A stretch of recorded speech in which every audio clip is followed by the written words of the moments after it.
Well, thank you, Adam, and it's great to see everyone again this year. I won't walk over there.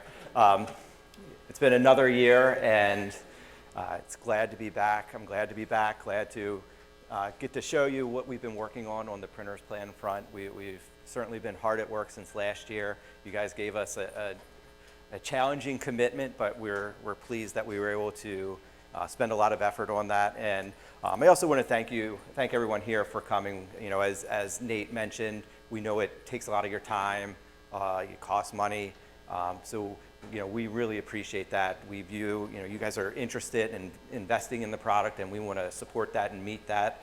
And I also, you know, this event to me is not just about the presentations, as good as they or bad as they might be. You know, a lot of the best insights will just come from interacting. So I just want to encourage that culture here.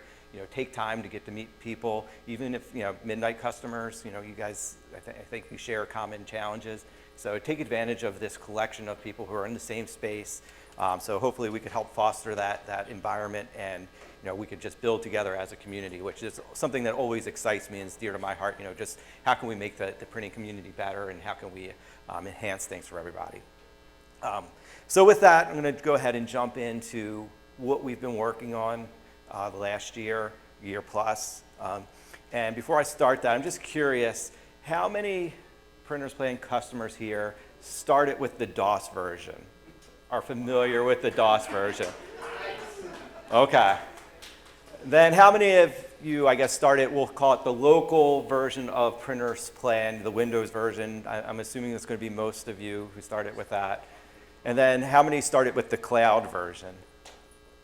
You know, that was your first instance. So the reason I bring this up is I feel like we're on the doorstep of the next evolution of Printers Plan. So the DOS version served us well from the 80s to the late 90s. Then with the Windows version, we built that on a back end of a Microsoft Access database, and that served us well for the last 25 years. And so now one of the big items, and we mentioned this last year that we've been working on, is what we're calling the Printers Plan SQL database. So we've been spending a lot of time migrating the back-end database from Access to a SQL database backend. And just kind of to break down, to, you know, expand on, you know, why we took this approach. And there's going to be a lot of reasons. You know, first, when we start and we look at scalability, one of the challenges we had with Access is it's really, while it's great, it's suited for smaller data sets, you know, and it really starts to struggle with performance as, you know, your data grows. And many of you, especially if you've been running since the DOS days, have quite a bit of history, and you're growing, and we would encourage that type of growth. So with that, you know, we start to see some deterioration. SQL, of course, is designed for larger growing data sets, you know, billions, millions of transactions, and with high efficiency. It's just built for that type of scalability. Next one is the data stability. Now, how many of you have ever had to compact and repair your database? I mean, every hand should go up in the room.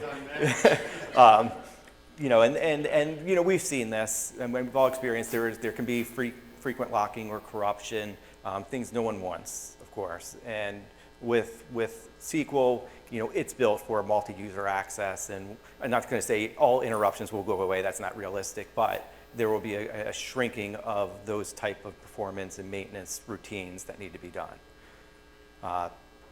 Next is the data integrity and security. You know, Access, while it has some security, it's a little more vulnerable to unauthorized access. It just wasn't built with the same functionality that SQL has. And in today's climate, this is something that is near and dear to our hearts. We've been spending a lot of time, as Nate mentioned, emphasizing security, things you don't necessarily see behind the scenes, but things that are very critical, and with, you know, data and personal information, we have to take a proactive approach in protecting that. So this is something that SQL will allow us to do in a much better way. The other one is this concurrency and multi-user. So with Access, 1 to 5 user it flies. When you start to get above 10, 20, 30, that's when you start to, you know, push the limits of what it can do. whereas SQL can handle thousands of concurrent users. You get the robust transaction management. So it's just more suited to where you're growing and where we're trying to grow and to take things. Also with the network, Access kind of struggles sometimes with a larger network going across the network. Well, we don't have that same challenge with the server-based ability of SQL. Now, there are going to be some things that Access is faster than. A single user running program, it's just a really fast system. But when you start to get into the multi-user across the network, that's where you'll begin to see more and more of the benefits. And then the last one I think I have here is this cross-platform compatibility. Access is limited, whereas SQL can really give us a lot of extensibility into doing a lot of other things. We can't do everything at Printers Plan as much as we want to. We got to focus on some of our core components, and we need to open the door to get solutions that can do the things that we can't, to make put you in a better spot. We want to work with trusted partners like PlanProfit, like Loyalty Loop, that could provide services that we can't, that just makes you better for serving your customers. So kind of summarizing some of these benefits, we're seeing, we're expecting reduced downtime and business disruption. That should be near and dear to everyone's heart. Increased stability and security, faster feature creation. That's something I didn't mention is this will allow us to create features faster. We don't have to make accommodations for Access and do other things to make sure it works properly. This will give us open some new doors and allow us to work quicker in what we're trying to output. And then it allows us to enable features like API integrations with third parties, multi-factor authentication. As much as no one likes it, everybody kind of sees the need for having that level of protection, and also single sign-on. So we're expanding some of our product suites. If you're using our PrintReach Pay, you connect to PrintReach Central. So we want to make that seamless and then offer the ability to connect to Printers Plan, and then everything in the PrintReach portfolio you can connect, and you don't have to do these multi-logins. So that's something that's actually in the works. We also want to enhance the UI. There's no question that while Printers Plan, in my opinion, looks good, it's dated. It was great for its time, but it's that we're hitting the point where we want to update that. While I tend to focus more on function and getting doing the things you need. The way it looks is important too, especially as newer generations start to use the tool. So this allows us to undertake that next step, and there's more to that, but.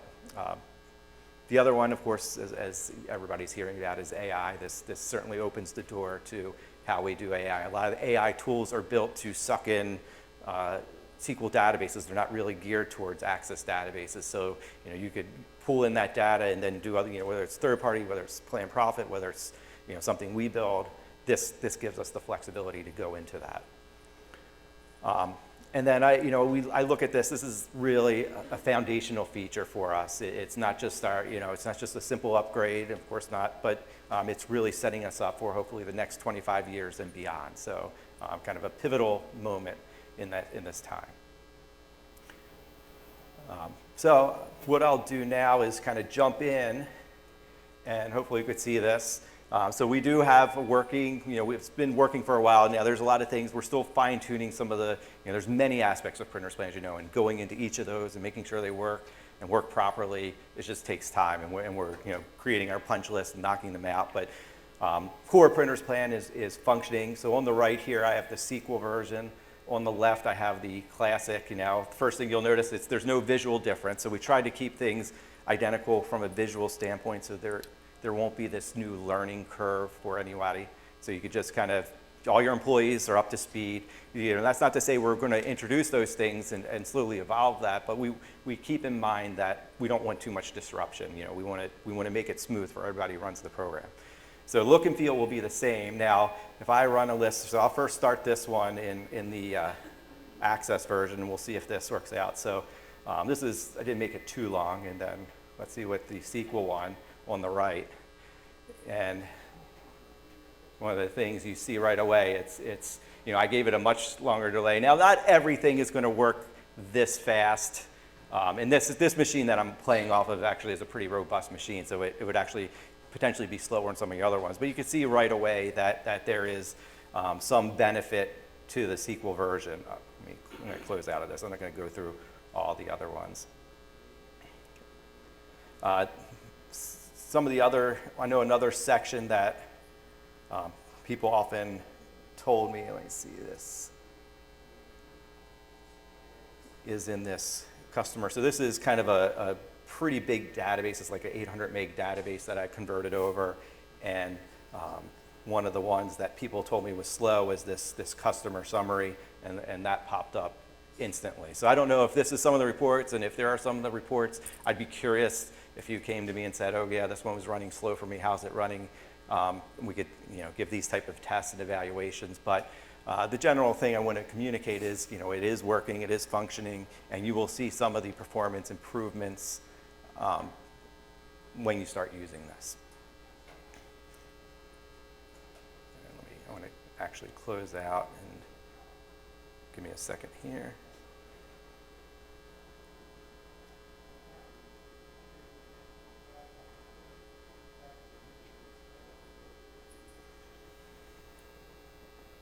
And I'm going to go over some of the other, in a moment, I'm going to go over some of the Reach on the Beach commitments, and they're all going to be running in the SQL version. So I'll get some more hands-on with it. I haven't demoed the SQL version as much, so if anything comes up that it's unexpected, it was intended. So some of the frequently asked questions that I've gotten as I've gone out and gone to conferences and talked to customers, so I want to address some of those right out in front. So the first question I always say, am I going to lose any, is all my data going to come over? It's a fair question, and no, you won't lose any of your data. We have a migration tool that's specially built. The only data you would lose is any corrupted data. Some of these Access databases have bad data in them where it's like corrupted records. Those, of course, won't come over, but one of our QA people has gone through the process of converting over 200 databases just to fine tune this, and all the data is coming over, so you can rest assured all your history, all your quotes, all that will be included when you migrate. Second question, will we need to change our operations? And the best I can answer to that is, the changes will be minimal. I can't say everything's going to be identical, but I'm seeing it, we talked about compacting and repairing. I'm seeing, well, you don't need to do that anymore. And there will be other things that pop up like that, but generally speaking, the look, the feel, the way you interact with the program will be identical, and that was intentional. And then what happens next? Okay, this is great. What are we looking at? So as I play out the timeline and roll out and where we're thinking, and this is always, subject to change as you find things. Based on the information we have now, this is what we're looking at. We will be releasing it in batches. We don't want to overwhelm our support team. So if you're interested in getting it early, let us know and we'll put you higher on that list. But the goal is to start rolling it out in batches. We also want to make this turnkey. Now there's a lot of cloud users, there's local installs. Cloud will be much easier for us because we have control of all the servers, so we'll just probably schedule a date and say, hey, we're going to migrate you. We'll do the migration, you start the next day, and ideally you won't even know, everything's just done. With the local, it's a little more involved because there's things that need to be installed, but we want to give you the white glove treatment. So we're kind of piecing together all those steps to migrate seamlessly. So that's one of our goals, is make it as easy as possible so there's no disruption. The other thing to mention is, we have our existing API enabled, and so all the functions, like if you connect with any of the third-party web-to-print sites or MyOrderDesk, or there might be other third parties, everything that previously existed currently will exist with our API integration. So we have an apples to apples for that part. Now the one exception is if you're running planned profit, we've been talking with them, and we're going to work together to update the API so it's better able to connect to the SQL database. So we'll probably be starting that next month, and so that might do it. Like if you're running planned profit, you might be a little later as far as the migration is concerned, but that was something that's very high priority to us. We want to make sure everything that their solution provides is working with the SQL version, because we know that a lot of people are using that, rely on that, and we don't want to disrupt that at all. So that is part of our strategy. And truthfully, we're optimistic that it's going to be a more efficient way to connect Printers Plan with Plan Profit. I've talked to Renee and Lamai about it extensively, and they're eager to get that as much as we are. So with that, I went to pause and see if there's any questions that anyone may have regarding the sequel version. Any concerns? Maybe I missed it. Is the release in batches starting tomorrow? Thank you. I forgot to mention, the goal is starting next month, we want to get it. And my vision is by the end of the year, everyone who's running Printers Plan will be upgraded to the sequel version. So, it might go faster or slower depending on how things go, but thank you for bringing that up, Drew. Yeah, so. And related to that, how is it being rolled out? Are we going to be notified? Right. That's the idea is like we would communicate, hey, we're going to do this, and then if you're a local Printers Plan customer, we schedule a date just to, get things pre-configured. There are some, there might be some Microsoft updates that need to be installed and make sure your system's ready. With the cloud, it's probably a little more seamless where we can say, hey, we're switching you over. Let us know if there's any issues when you log in. So yeah, we'll try and be mindful. New customers will probably just put right on it, so they won't even know any different. Is there going to be any, with the transition over to SQL, say any like multi-core upgrades? Because right now, it runs pretty well on a single core. There's some machines we force it onto a single core. Just want to know if there's any sort of like thing in the roadmap to start utilizing multi-core process. That one, there are some back-end things we're going to be continually updating. So tentatively, I say yes, because we are going to be, that's kind of what we're doing now. We're optimizing things. And that's probably more my technical developer who's been working on that and will continue to work on that. If we're thinking about moving to the cloud-based system, do we update our SQL database and then do cloud, or do we do the cloud and then? You said it's easier to do if you're doing the cloud. Yeah, and it actually, we're building a tool, so that won't really matter as much. So if you've updated your local already, we could take that and push it to the cloud very easily. So I don't think it won't make a difference when you decide, like if you want to go to the cloud or stay local, the timing is really when you're ready. But we'll be able to take the locals and migrate it to the cloud just as easily.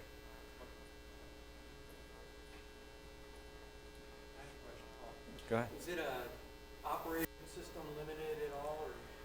So you will need part of if we're local systems, you'll install SQL Express, which is free, and will serve everybody. So I believe that runs on the Windows. We're going to put out system requirements. Our recommendation is going to have a little more robust server. It just serves you better. And this is speaking just for locals. For the cloud, all that's taken care of. You don't have to worry about any of that. But for locals installs, you will want a decent or newer, at least within the last 5 years, computer. I mean, this is going to be core of your business, so you want to make sure you have the right tools to run it. Anything else? All right. Well, great. And we could, if you have other questions, feel free to grab me, and I'd be happy to answer them throughout these next 2 days.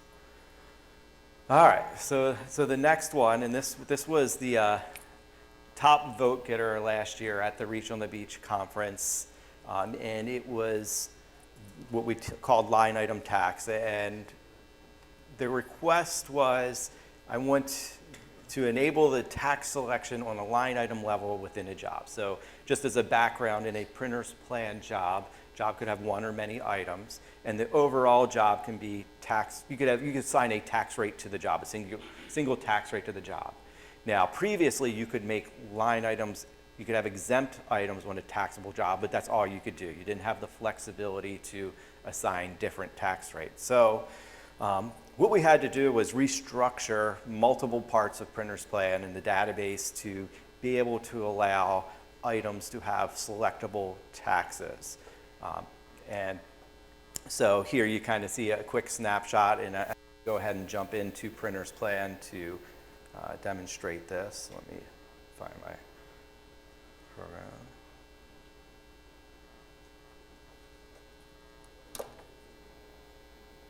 this bigger. Can everybody see that well enough?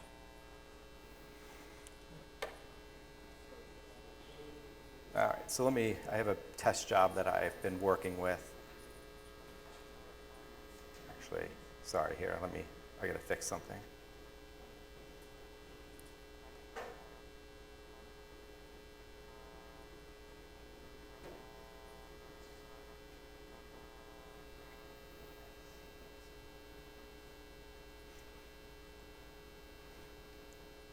Yeah, switching databases with SQL has been different than what I was familiar with Access.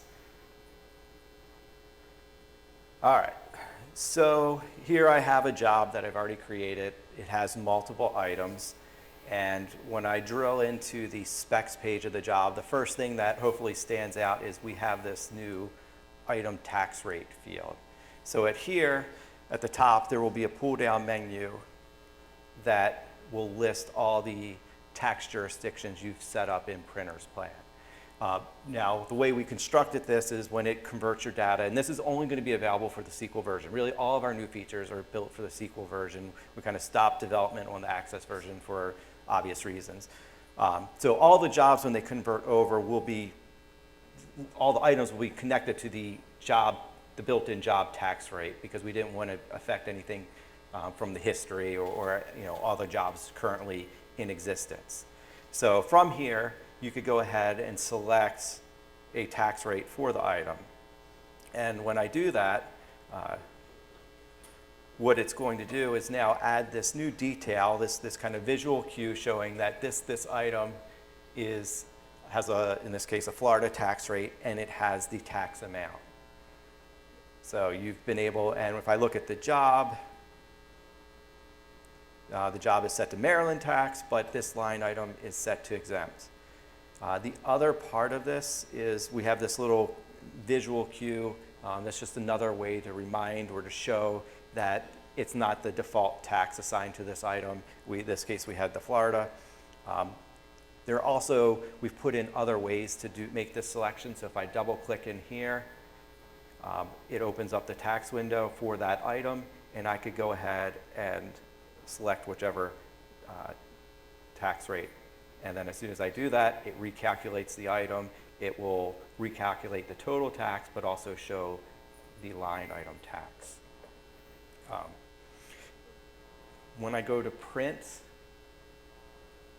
let me see here. Is it done on an item by item basis, or do you do just the whole job? So you can do the whole job, and that's the way it kind of worked in the past. So you only need to do this in instances where you want an item to be different than the job. So all the items will default to whatever's on the job. So you create a new job, it's just going to default to whatever the job, really it's the customer dictates that, also the shipping address dictates that, but it's in cases where, okay, item 1 is going to this, I want to change the tax on that, item 2 is such and such, and I can do that. Is there a way to, I guess, like an API or something dynamically have that updated? Like, because right now, like, you'd have to go in and change like first state. Is there a way to kind of? Not yet. I mean, that's one of the things, yeah, that when we expand our API integrations to allow that, or even connecting to tax services to pull in, so those type of things. Again, that, the changes we're making will allow us to do those type of adjustments. So here, if I preview, you kind of see that here. It will also show that on the invoice, depending on what print options you select, that it shows that line item tax.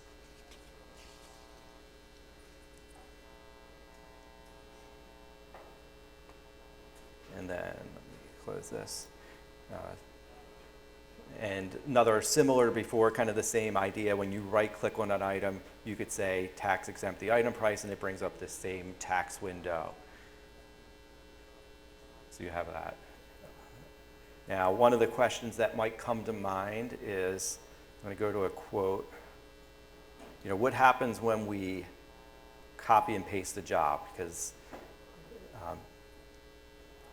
there's all sorts of answers to that. The answer is going to be, it depends on how your settings are configured and what you want to happen. So let me see, I think I have a quote in here. And this one, this quote has an item with a tax exempt or a different tax rate on the item than what's on the job. So when I paste this as an order, in my particular case, I think I have it set that it maintains that tax rate. And you see here, it kept that. Now, this is a setting in your system. So typically when you're going from quote to order, you've kind of already established that, how you want it to react in the quote, but it might be a different rule for history. So just to show you, if I go into the settings, jobs, and then there's this data to reset after paste. Is everybody familiar with this window? If not, this is a good window to review because this controls what happens by default when you copy and paste the job.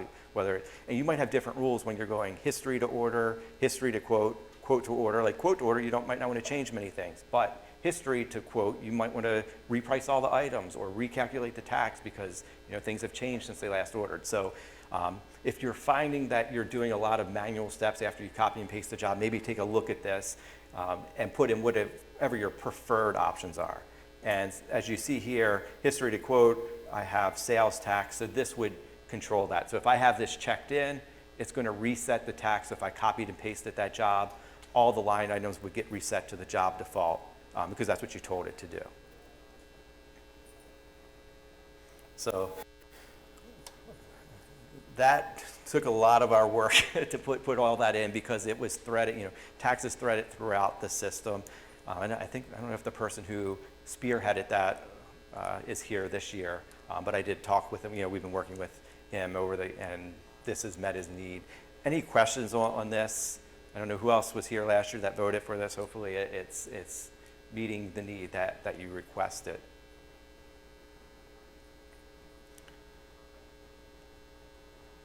Next item was the ability to put rich text in the notes. This one, we've got, I'd say it's about 70 to 80% there. There are some things that we've discovered that we're still fine tuning, but what the request is on the note or memo field of a job, allow the end user to, kind of make it look a little different than just the plain text. So what we did was we enhanced these note fields, and I'm going to show you some in a second, where you could do some of the basics. It's not elaborate, but it's going to be bold, italics, underline. There's going to be font size adjustments, also the ability to do bulleted list. And you can kind of see here, here's a little example of what it's going to look like, and I actually have a special build to show this one.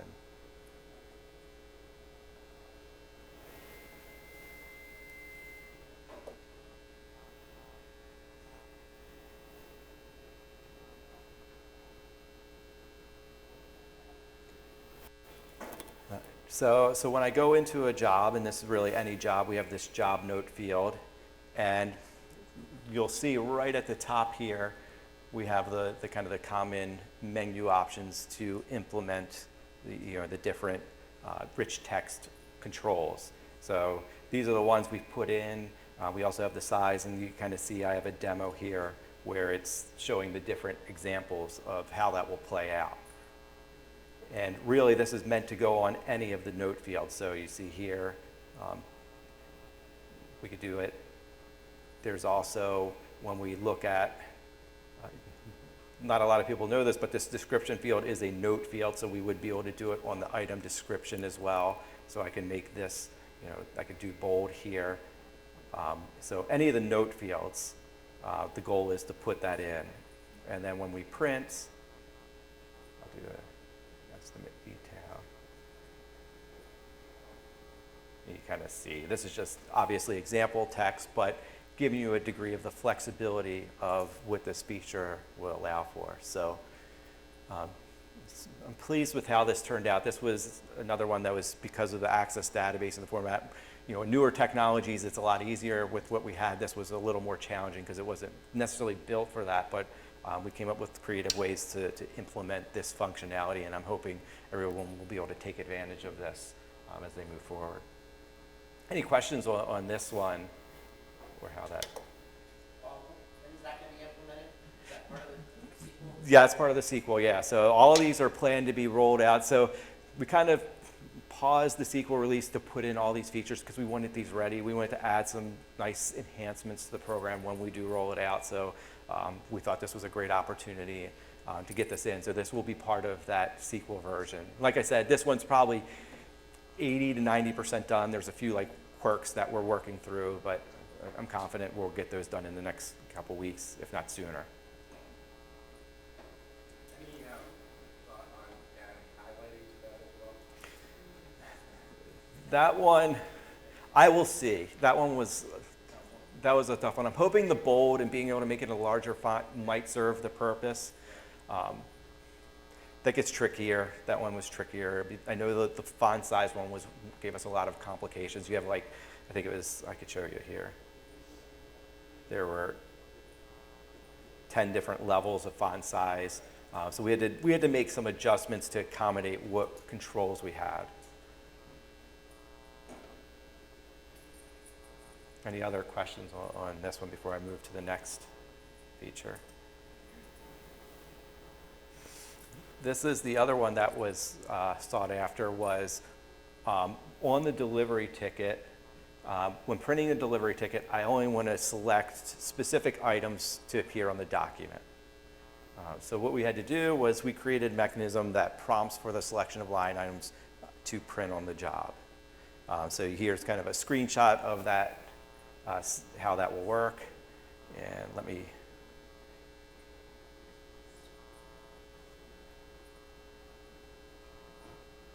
So when I come in here and I click print, there's a new option that we've added. Actually, sorry, I gotta get in my other version.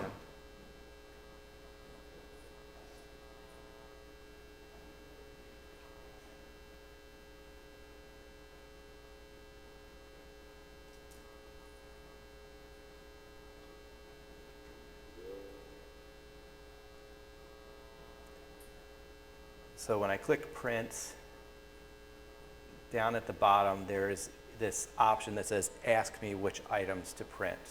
So if I preview, so this window I'm hoping is fairly self-explanatory where you could just check in or deselect the items you don't want to print on this instance. And when I click OK, and now you see that it just printed the first, in this case, the third item. And that print option can be set up as a default. So when we go to our settings, printing, document options, this new option applies to all the quote or all the order documents except the work order and all the quote documents except the estimate detail. So when you click over here, you could see this option. So on the delivery ticket, I could say ask which items to print as a default.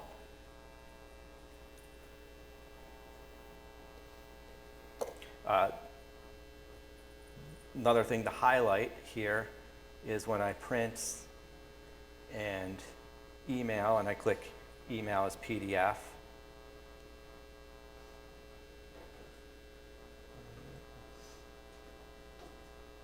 Oh, let me see it. I thought I had this.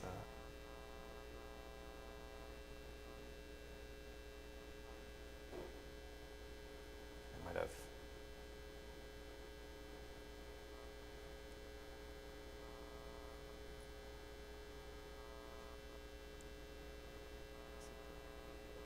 It will also work for the PDF, just like it does for the printout. So this one, if I were to email, it shows that it is item 1 and 3. Can you change the quantity? I saw when you go to the quantity of the check box, but can you go over and That I cannot, no, that part. repeat that, please? You want that? You want the quantity of the item? That's an interesting, let me make a note of that. Now, one of the limitations, and actually before I'm going to jump into the limitation, I'm going to kind of take a brief detour. You'll notice that when I did this email for the delivery ticket, my body was empty. So that communicated to me that I did not set something up correctly. By default, every document you email out of Printer's Plan should be configured to have a body or some type of message. And this is where we're working on, I've been working on an AI solution to help with this process. It's still kind of in the playground stage, but what my vision is we have an AI agent to help you with some of these types of functions. So in Printer's Plan with the email, you could either have a plain text or an HTML text body, but the problem we saw is it's not inherently obvious how to create like an HTML version of whatever document I would produce. It takes time, it takes skill, it's not something you deal with all the time, so it sometimes gets ignored. So what I did was I created a custom GPT that I called Printer's Plan Email Template Builder. And I started training, and I said, here's all the fields, here's all the merge fields, here are the rules for creating an email, here's some special exemptions you have to do to make the HTML work. So it's probably like at the 5th grade level as far as its training, and it needs more training. But what I wanted to do was just try this exercise. So I said, can you create an HTML template for the delivery ticket? And it responded, and it asked me for some of the questions to help me formulate a logical document. And so I filled all those in, and then what it did, after I had a little bit of back and forth, this was probably 5 minutes, if that, it gave me the HTML code, and it also gave me the instructions, hey, you need to put this in this folder, you need to call it this, and once you save it, it should work, and essentially test it out and see if there's any changes we want to make. So in my Printer's Plan, I did what it told me. In my email folder, let me see. I created this. You could see here. Here's the HTML. I just copied it in and pasted it. Very simple. I'll have to rename this so it uses it.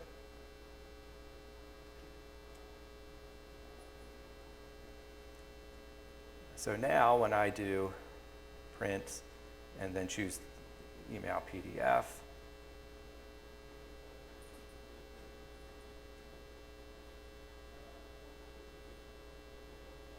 now it's created an HTML version of the email that looks pretty nice for what I just put in. And so this is something, so the vision is to have tools like this, this agent that could do various functions to simplify the process. And this one I really like because you're not going to use it all the time. So if you had some type of assistant to say, hey, build me this HTML email template, and then I could do it, and I could do that for all my documents, and you might want to fine tune some of the existing ones that you have. So curious, would everybody find this useful? Okay. So that one's not part of the release. It's just more, I'm trying to gauge what is valuable from an AI standpoint, but I would like some type of functionality to put in, AI-related tasks and agents within Printer's Plan. Before I move on from the delivery ticket, any questions on how that works? I know, John, you mentioned having the quantity. Go ahead, Kathleen. Delivery ticket now, does it say signature and print? Is that a format now or is that new? That one, so good question. I kind of put that in myself. I have in my delivery ticket, I have this note, and so I put that in as I think you do have like there is something. I like this one better for whatever reason because I could control it more. So this is again, so hopefully that's a nice tidbit for you to take back with you. When I do select the items, I don't show the job totals at the bottom. And the reason for that is because it gets disconnected. If you're showing items 1 and 3, the totals won't add up. And I don't want you to have to answer questions that, oh, it's that because of this and this. So similar to what we do with multiple quantity quotes, we hide that subtotal, total lines, and just show the items themselves. So that is one of the limitations. Any other questions on the delivery tickets?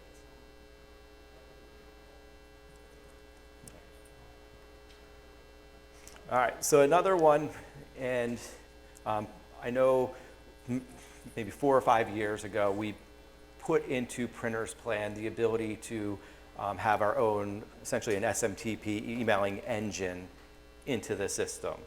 That way it wouldn't have to funnel through Outlook. You could just send emails directly from Printers Plan. So if you haven't set that up, we certainly encourage you, because I think that's the best way to send emails and communicate out of Printers Plan.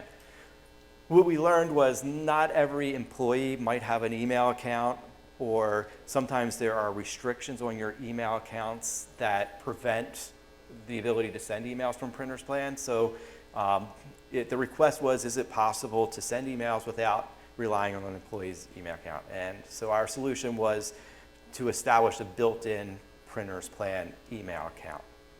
So if you have a new employee starting, or if you have someone, you want to change the way the emailing works, or just get the emailing working in general, in here, in our settings, general settings, we have this SMTP settings window, and what we're doing is we're adding a new option. So before it was all custom, where you put in your credentials and everything worked. Now we're changing that so you could say, okay, use the Printers Plan email provider, and it's going to use kind of our generic auto-notify at printersplan.com, but we constructed it in such a way that the from you could control. So in this case, I'm going to say it's from Best Print. You could also have the emails automatically get carbon copied to someone else, or the BCC to someone else as well. And then you could also set the reply to. So even though it came from auto-notify at printersplan.com, when they reply, you could go to sales at your print shop, or something along those lines. So you don't need to use your own accounts. You can use this generic one, and I think this one's about 90% done.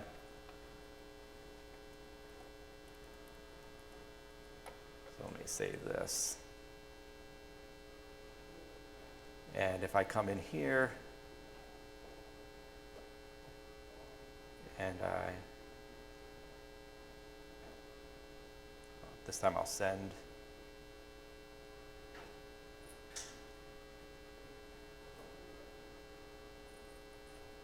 So it shows you the from, it has the to, and here's one thing I learned recently. Not everybody knew that when you click on this to button, you could select other email accounts to send it to. It'll bring up a list of contacts, so just a little tidbit. So in here, it has the from based on that settings.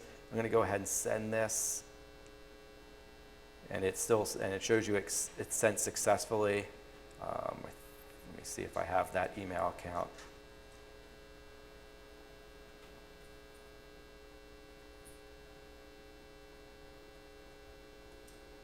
So the part that this from hasn't updated. That's the last part that we're fixing. Actually, I was told this morning we have that fixed. I just didn't have it in my demo. And so it came, and if I were to reply, it's going to go to, you see where it changed the reply to, and it went to that reply to setting that I put in my system. So again, if you already have the email set up, that one may not apply to you as much, but it is something that now is available to you. Especially, we've seen some of this with the cloud, where that's where there might be a disconnect of being able to set up your email in the cloud. Okay, Drew? What if you don't specify a return to make somebody respond? It's not a response. It's not going to go anywhere. Yeah, it's one of those accounts that doesn't receive things. So it is incumbent upon you that's one of the things you'll need to fill in when you're using this feature. But if you didn't want to, if you put it as a no reply type thing, they would get a kickback saying it didn't. Right. Yeah, I believe that's the case. I haven't tested that, so I can't say definitively, but my understanding is it's not going to go anywhere, and they'll get, this is not a mailbox that's attended.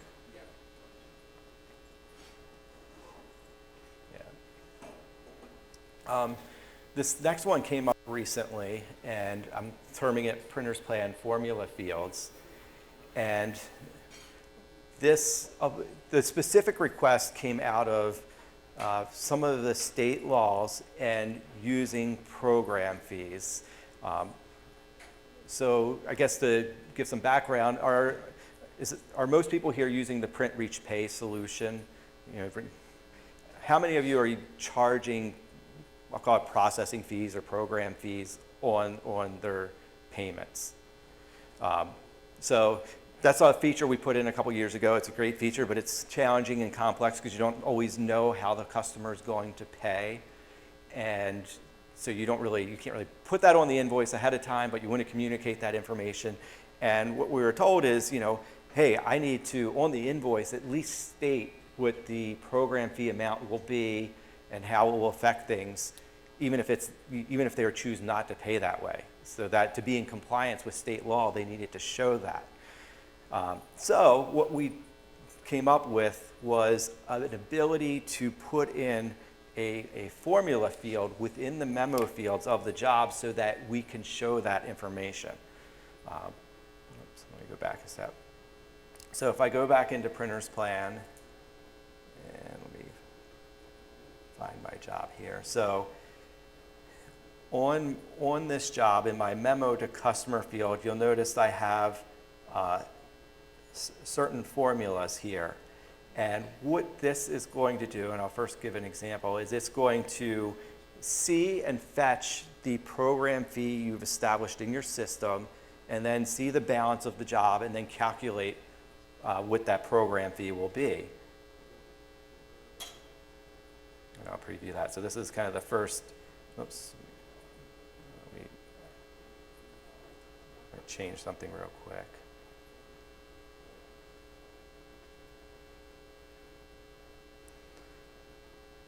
So here, I don't know if you can see that, I have it set up so it says, there's no fee for paying by ACH check or wire. If paid by credit card, a 3.5% processing fee of $22.50 will be added to the invoice.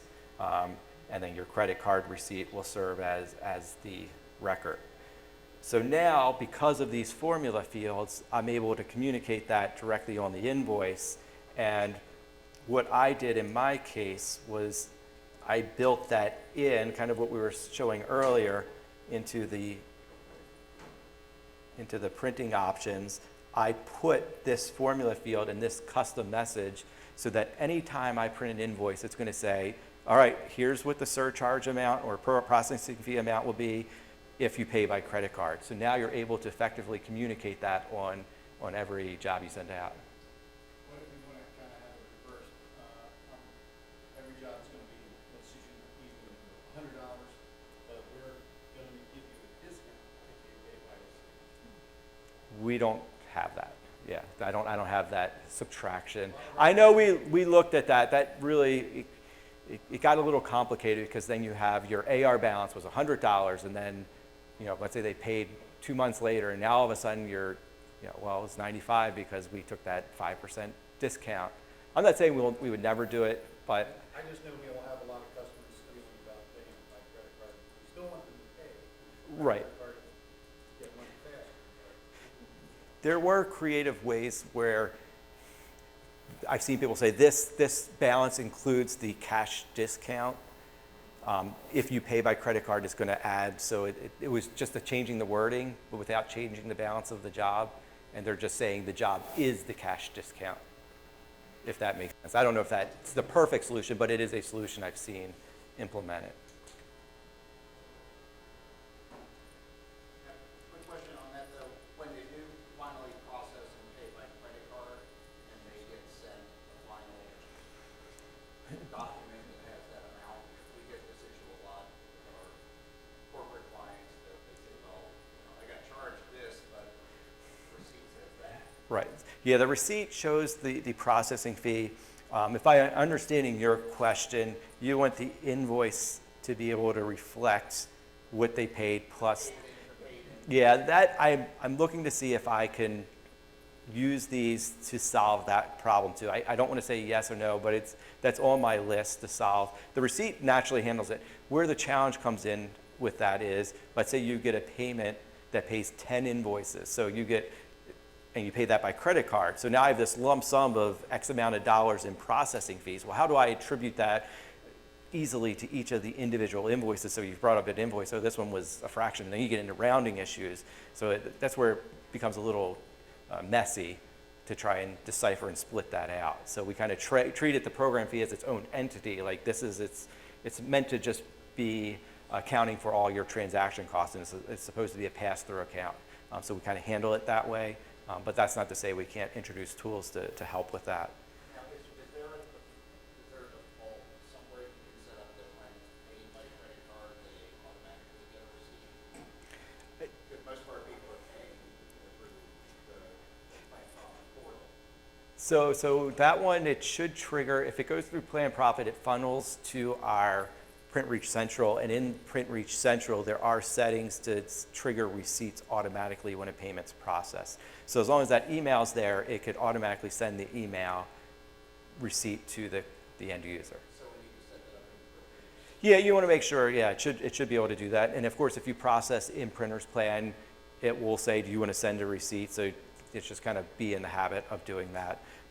The other thing is, so you have a kind of a global program fee rate, but you could also set that on the customer level. This was a relatively new feature where if I go into a customer,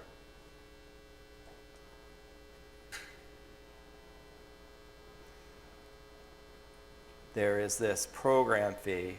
And so I could either use the system default, so the global setting, or I could do a custom, and then you could kind of put this in. So this feature will actually pull in, like if you have a custom setting, it will pull that in as part of that formula field. So that way you have the greatest flexibility. So I know this was requested a while ago.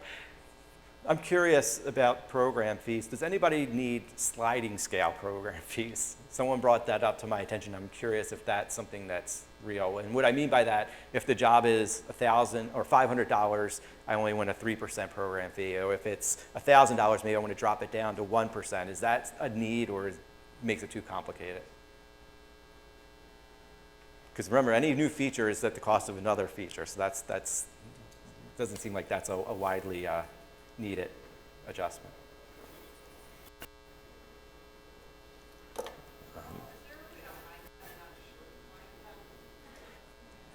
If you don't want to show it, you build it into your pricing. You could do, there's techniques like in the customer, you do a price level. So in here, and I've seen this utilized, there's a price level field.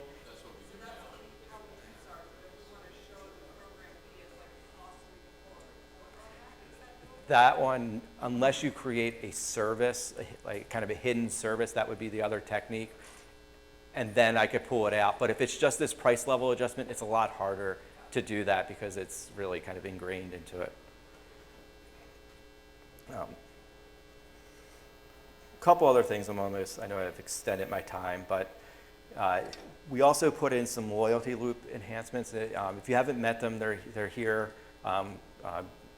John and AJ, great guys. Worked with them for several years now. They're I can't speak highly enough of them. They're always responsive.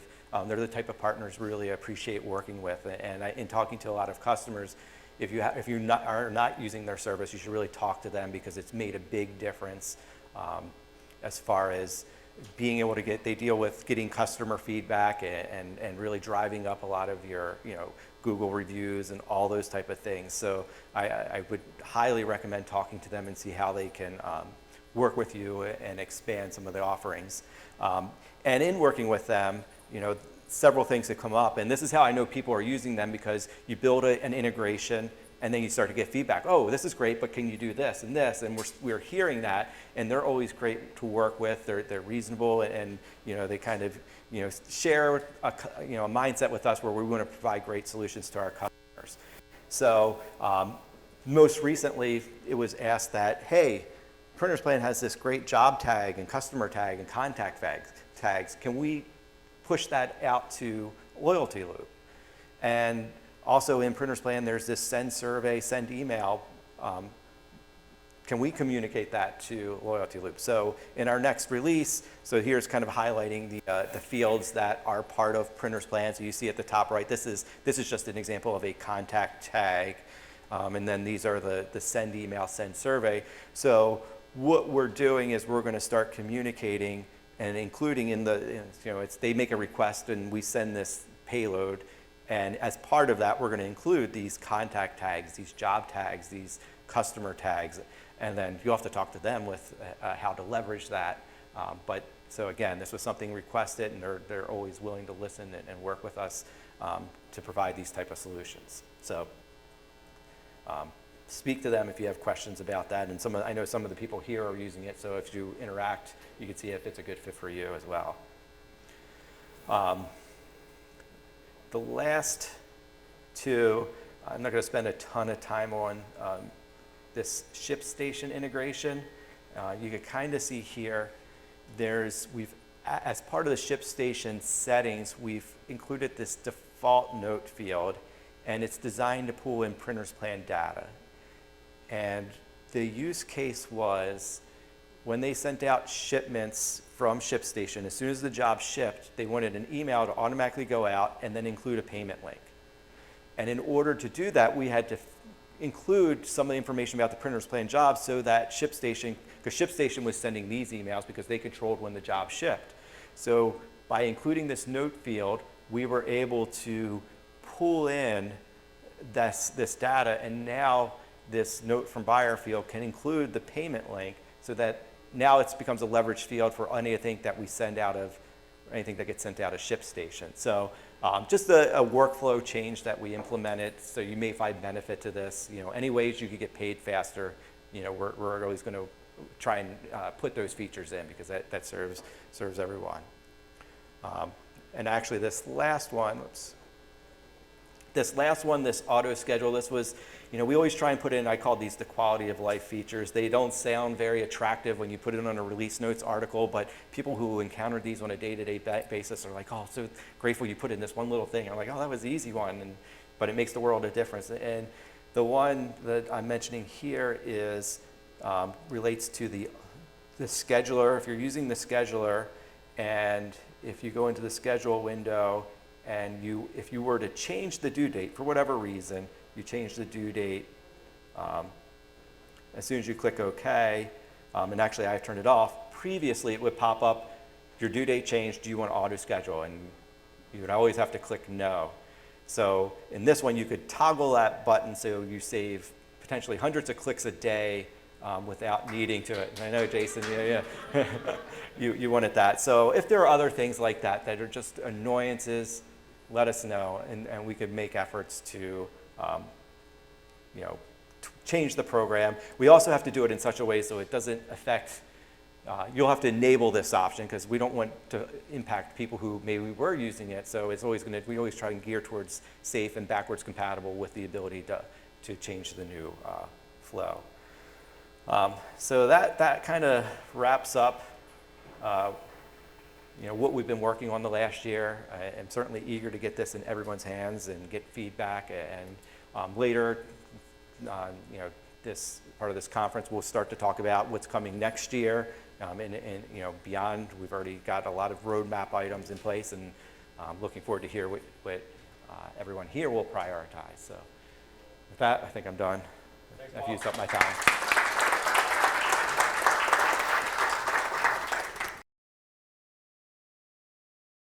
So I wanted to ask y'all this first. How many of you were here last year? Quite a few, okay. Brandon was telling me yesterday when I got here to just be careful, make sure that I stayed under the awning outside, just in case there were any falling bricks. If y'all remember the dumb joke I told last year, so I won't subject y'all to that again, but so how many of you are using the shipping integration or using ShipStation or anything like that? If you, okay. I'm not going to talk about that. What I want to cover this year is the actual printer's plan feature for the shipping and shipping of labels, or using labels in your shipping for box packing and things like that. So I kind of wanted to just run through the setup of it so that y'all could kind of see once you get it set up, that it's relatively easy to just print out labels that you can stick on your boxes that'll have your number of boxes, you know, 1 of 4, 2 of 4, whatever it is. It'll have your information for the job on it, what it is, how many is in the box, and all that. So to set this up, the first thing that we've got to do is make sure that we've got the right location for our data source. So the way we do that is we go in the main menu of the jobs, and we come down to change data source folders. So in here we've got all of our data source folders that we can change. The one that we're looking at is for our labels. So we'll go in there and we can either change this, or this address is good for me. This is on my local computer. So it's best to have this on your local computer. That way you can use Microsoft Word to edit the shipping templates and everything that we've got set up for these. So I'll kind of show you all those in just a minute. So we're going to cruise on from there, and then we'll pull I guess an order actually.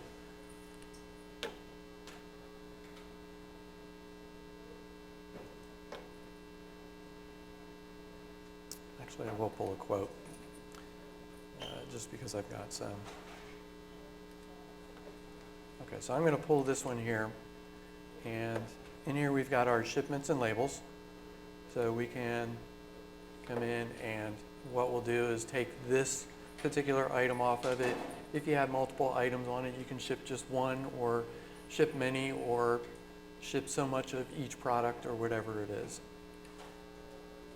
So once we're in the shipping window here, the first thing that we'll do is pick our shipping API. So I'm just going to use our Printers Plan API, and with all of these, there is a config file, and we can set up different things in the config file, one of which would be your markup.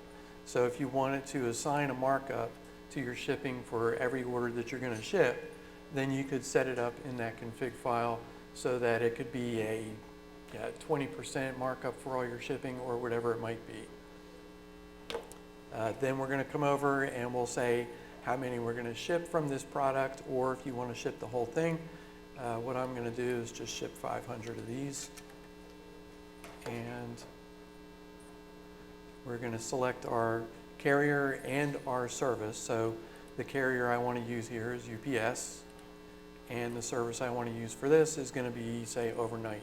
They might need something super fast, and then they'll pick up the rest, you know, a week later, so you can ship the rest ground. So we're going to say second day on this, and excuse me. Then we've got our ship date, the estimated delivery if you know it, and the tracking information. The tracking information you could pull from UPS if you've got it. So we'll just say maybe 1Z and a bunch of letters and numbers. We'll just put whatever we want in there. The ship date will say it's today, and that would probably get there on Thursday. And then once we've got that, if we have a cost, we can put a cost in here, and we can also tell it to add it to the order. So this is a quote right now, so it's not actually going to put it on there. If it was an order, it would put it into the total for the shipping. And then we can hit OK here. And then once we've got that set up, then what we've got to do is add it to our label shipping so that we can go ahead and print the label for it. So we'll take that, add it, and then we'll select that. And down here at the bottom, we've got our create data file, and it's going to put that in that folder that I designated earlier, or you can actually change that folder here as well. So there's a couple places that you can change that. The only thing with this is, as I click on this, you're going to see I don't get a whole lot of reaction from the program. So it's just one of those things that, okay, I clicked it, I know I clicked it, so I know that it has created that file for me. So once I've got that, I can close this, and I can close the quote. And the next thing that we'll need is a couple things here. I'm going to show you that file first. So it created that file in my shipping processing folder that I created. It's always going to create that same name. So if you want to save these, what you'll have to do is either go there and rename them, give them a number or something. You could tie it to the work order, whatever you want to do. And then we've got our shipments folder. This houses all of our different templates that we've got for 1-up, 6-up, 1-up large, however many you need on those labels. If it was a 6-box shipment, then you might have 6 labels, so you might want to put it at 6-up. So that's how we could do that. All of these files here, or at least the vast majority, I might have one in here that I've already converted, but they're all open document text files. So with the shipping integration, it actually needs a macro-enabled template. So that's the first thing that we'll have to do, is create our macro-enabled template. So we'll just get this guy and open this in Word.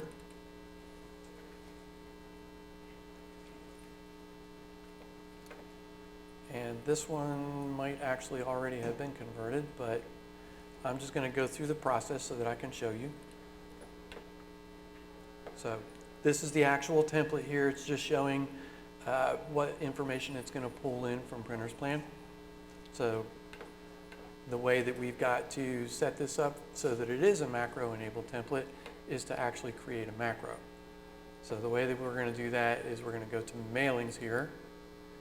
And then in the mailings, we're going to select recipients. So this is just going to tell it where to pull that information from. So it's going to pull it from that shipping label that I've already created. And we're going to tell it to use an existing list. And then I'm going to navigate to that. So back out here on the shipping label. So now that's in there. And we can still preview it just to make sure that it actually pulled in the information. So you can see here it's got Able Laboratories. Should actually have that. I think because I did that with a quote, it might not be showing us the carton contents. But it's got your quantity. It's got your quantity, your job number. If it had a purchase order number, it would have that as well. The job number down here, this 4113, that's actually the barcode. I don't have the barcode font installed, so it's not showing me the actual barcode. Excuse me. So once we've got this, we can turn off the preview now. And then to create the actual macro, we're going to use View. And then over here to the right, we've got our macros.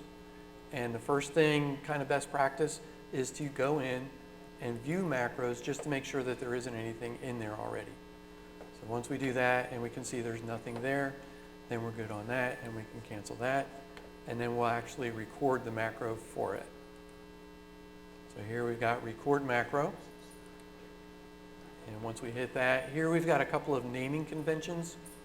And I typically like to call this auto new.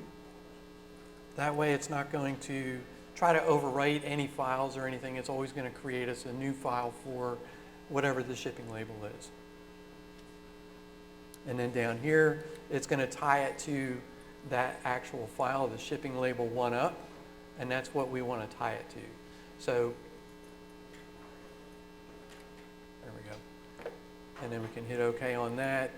So once we finish creating the macro, it's going to tie it to this file. Whenever we open this file, it's going to perform whatever our macro is that we're telling it to do. So now what we've got to do is go back through the record process, and under the mailings, what we actually want this to do is finish up what we started. So we selected the recipients for it, but now we need to finish that process. So the way that it's going to select the recipients is automatic. You're going to open up the file, it knows to go and get that shipping label.txt file, and then it's going to process the macro from that point. And here we're just going to click Finish and Merge. And we're going to use the individual documents and tell it all records. So that's what we want to use. So up here at the top, you can see that it's created a new file for us. So it's letters1 Word document. And this is your actual label at this point.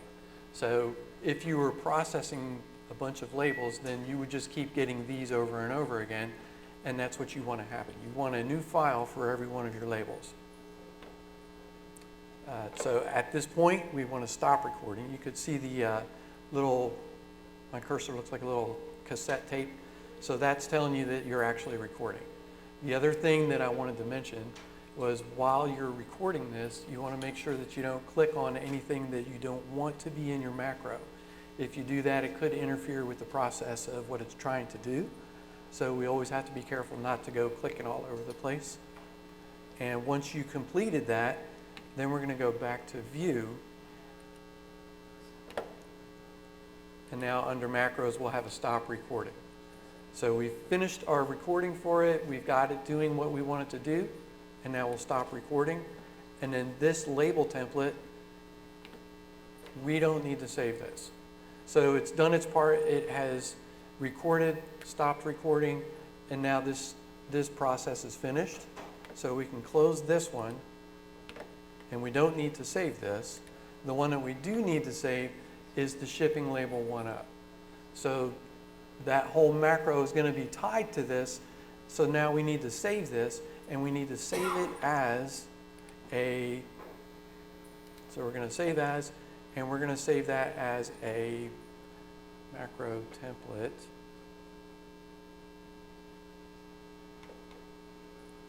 Okay, so over here, we've got our shipments. This is where we want to save that at. One of the things that this likes to do when you save it as a macro template is change the location on you. So just another thing to be careful of. So I'm going to copy this and then cancel it. And then I'm going to go back here. And right here is where we're going to save that as a Word macro enabled template. And you can see that that changed the name on that. So I'm going to go back and tell it where I want it. So I can put that back in here, save that guy, and then we're done. So now we can just close that out, and then we can go ahead and process our labels. So I'm just going to go back to that same job that I had and ship the other 500.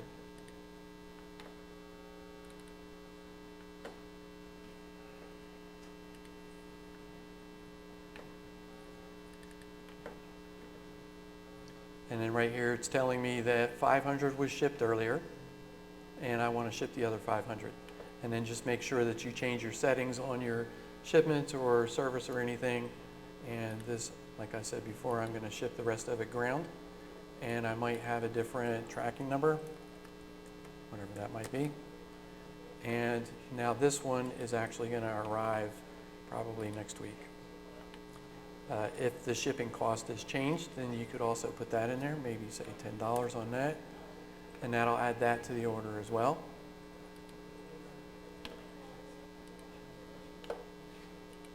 And then we're just going to add it back to our labels and then create a new data file. So like I was saying before, it's going to overwrite that shipping label. So if you did want to jump back and save that as something else, you could keep that label if you needed to.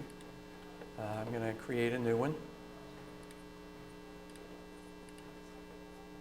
And then go back. And now as soon as I click on this, you're going to see it pop up for just a second. And then it's going to run that macro. And then it's going to give us the actual label that we want to print.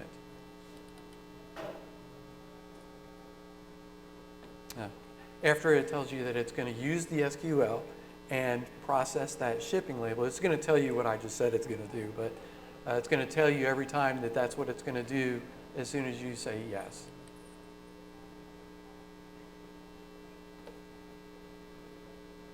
Unless it gives you a different kind of, so we're just going to end that. And this should actually be my label. So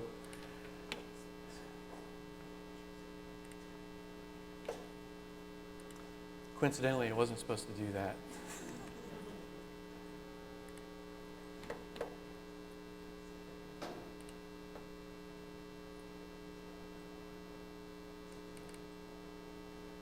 So I'm just going to pick up a different order here and just ship something else and see if that's what the issue was.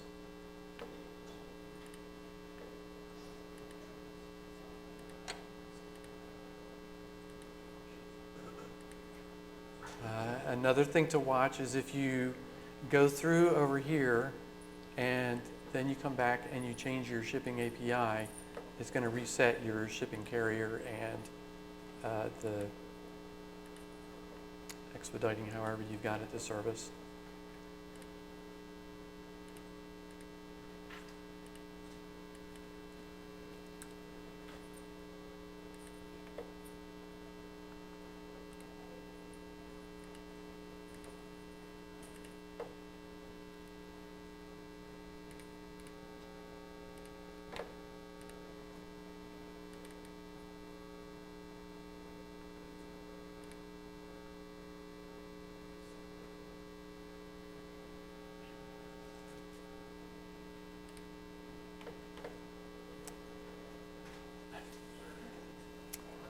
Okay, so I'm not entirely sure what this issue is.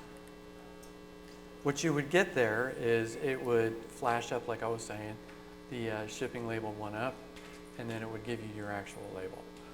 So that's how that should process. I don't want to kind of jump off in the weeds trying to figure out what my issue is with it. Do y'all have any questions as far as how that all gets set up in there? Go ahead. Does it automatically go to the UPS and do all that, or you gotta go back to UPS? and That, number yeah, all that's going to give you, and let me just show you that again. It's not giving you any UPS information. It's just giving you the, like a carton label. in? Okay. With ShipStation, that's what that would do. ShipStation would send some of that information back to you, the tracking number and the cost of the shipment. So that with that integration, you could still get that type of thing. And then it would put it on that label as well still. Anybody? Yeah. So in that case, ShipStation, you'd still use this label, or it would have its own ShipStation? ShipStation, you'd still have your UPS label from ShipStation. This, yeah, it's just going to put your job information on it.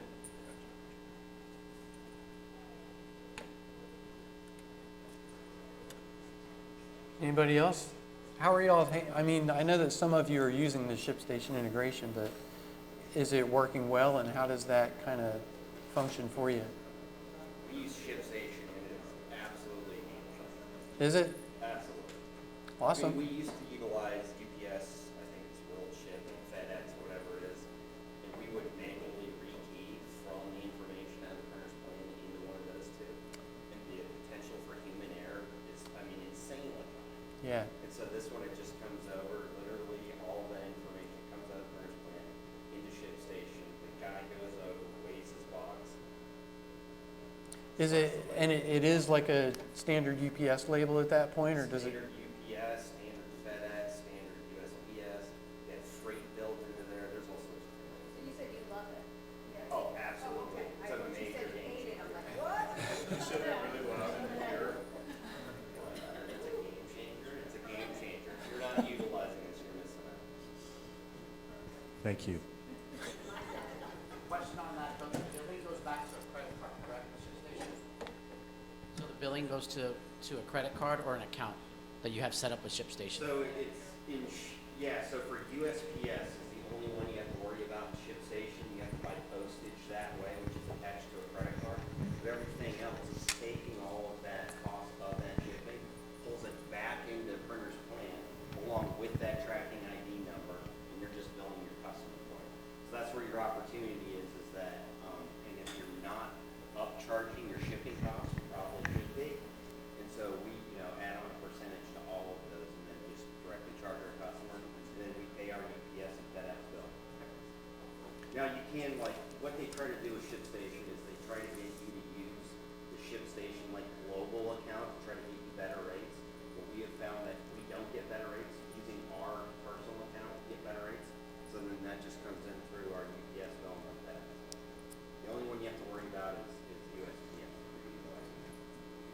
And if you do third party, it doesn't put it on puts it on another person's account? Yeah, within ShipStation, you can utilize a third party, so if your customer has a UPS or FedEx account, you can attach it to their UPS and FedEx account.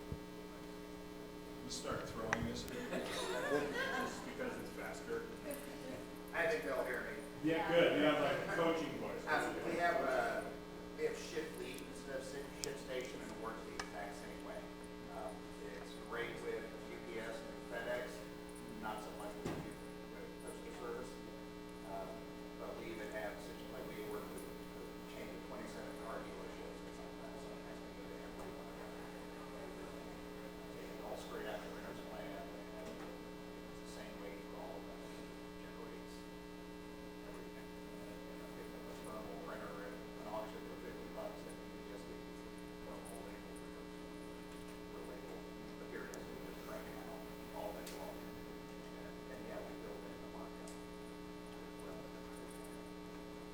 So just to be clear on that, you process your order in Printer's Plan, and once you change the status to ready to ship, then it goes over to ShipStation, right? Yeah, you create your label just like you know, how you did there, but instead of picking Printer's Plan, like you're gonna print out the label, you select that API at ShipStation, and that sends the data. Very, very good. Question on that, does it fix bad addresses if your client gives you that address? ShipStation fixes bad address. And does it tell you it's residential versus? Yes, it does. Oh, nice. Very nice. Yes, sir. I didn't quite hear, I know that ship lead fixes the bad addresses, but can you make it write the fixed address back to the printer's plan so that it's fixed the next time? That's a very, very good question. Because And that's again where that API comes into being able to expose You were that. supposed to say, as soon as the SQL version starts. That's a 2025 improvement.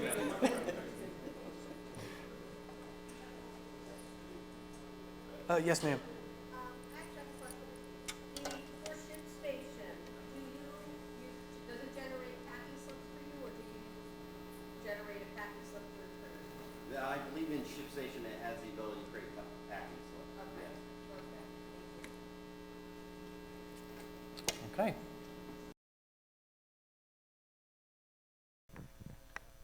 Can everybody hear me okay? Okay. I am going to be covering tags, reminder tool, the price book or price list, depending on how you read it, CRM, and email templates. First question I have for you guys is who uses tags? Okay, so for you all that aren't using tags, why are you not using tags? Anybody want to answer? We started to, but if we were a small to medium company, it became cumbersome for somebody to do it. And jobs fly through our place so fast sometimes. Okay. Doesn't make sense. Understood. For those of you who are using tags, why are you using tags? Who would like to? For a wide format team, but it is a manual function, so I understand the cumbersome part of it. We're going to put that tag on, it can be tricky sometimes. Absolutely. And are you only using tags in the production side of things, or are you using tags in your quotes, in your customers, just in the production? Is anybody using the tags in any other way other than the production side? How are you using your tags? We use them on quotes because, we wanna do, sometimes we quote a job multiple ways, but it's really just one quote going to the customer. So we tag some of them internal so that we can block them out, like if we wanna see how many quotes we did versus how many we win. And we quoted, did one, playground, computer playground, different production methods. We wanna knock those out. Okay. I mean, for me, in large part, it's auditing, making sure things are where they're supposed to be. With quotes, it does help with follow-up, making sure that we're. Perfect. We use ours a lot for invoicing. Our process is that the invoice goes in, the ticket should stand on its own, goes through production, and will get invoiced automatically at the end of the cycle, unless there's tags that say that the CSR needs to review it before for some reason. We have some that the owner will review for special pricing, things like that. So generally, it's a lot to do with invoicing or tied to invoicing. Very similar to what everybody's saying, we'll tag jobs that are in production, and maybe there's a clarification needed. So someone can go and tag that, and then our next production meeting, we'll be able to identify that and just talk about that project. Perfect. Getting looked over. So for those that aren't using the tags, whether it's a manual process, then that's why you're not using, we're not walk through a quick step on how to create your custom tags so that you can make those tags work for the company that you are. For that, we're gonna go into settings, and for this one, we're gonna use jobs, and we're gonna do order tags. Once you're here in settings, you can add or remove any of the tags that are that come preloaded with Printer's Plan, or you can come in here and add or edit your own to make those tags work for your company. Any questions there? Pretty straightforward process. Yes? Is it still limited to, oh no, it's not this, I'm sorry, it's the job status or whatever, I guess. That was the question. It was added so you could do custom statuses, but there's not enough for us. Oh, okay. I'm wondering if is there a limit to that? There is. I can't remember exactly, but yeah, we ran into, there are some limitations with the number of statuses, and I think with tags it might be 25, but job statuses, can't remember the exact limit. Okay. So the tag function in settings, you can have tags, there's under jobs, you have tags under customers, and you have various options. Like I said, you can go in and customize those for your business, and you label them what you find fitting and what's helpful for you. Because once those tags are created and you have tagged a job or a customer, then you have a way to sort and filter out what you're looking for. And it just makes it a little bit easier process than trying to have to scroll through all of your jobs. For instance, here, I have my sample one here, and I have this one tagged for cutting because that is the stage that is currently in. So once it moves out of that stage, then it would need to be tagged again, and then it would be going depending on if my cutting is in finishing or if my cutting is pre-pressed before printing. So then you would choose your next step that is relative to that job. Any questions so far? It currently is all manual. I'll leave it at that one. You got that 500 hours. Yeah, it'd be one of those great things that has an automation for as it's moving through the building, it will automatically update. So everybody remember that when we get down to that, asking what you want for that 500-hour package. Doesn't that show it in scheduling though, Howard? Just click off as stuff has been completed? Yeah, if we could move the tags like we would the schedule, that would be cool. So here is tags in the scheduling view. It doesn't, like the schedule doesn't know what the tags are, they're just labels, so it will know, okay, everything's done, choose this tag. But that's not to say, you know, I couldn't design and do that. There you go. And you have a scan sheet. Well, I bet you could scan tags. Tags don't have the barcodes. But maybe they could.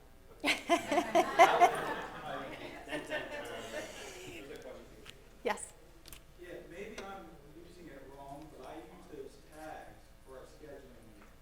And so I made tags that could say like order entry, proof out, copy center, mailing department. The problem that I run into is our orders could have, say it's like an invitation that has a card, an envelope that may go to the press department, a card that goes to the digital center, and maybe the back end of the order is in the mailing department. I only can control one item in that order.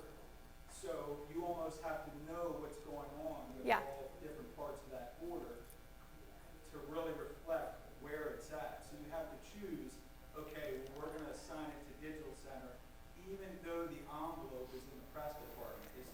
Am I using that wrong, or is there a way to take different items and tag them to different departments?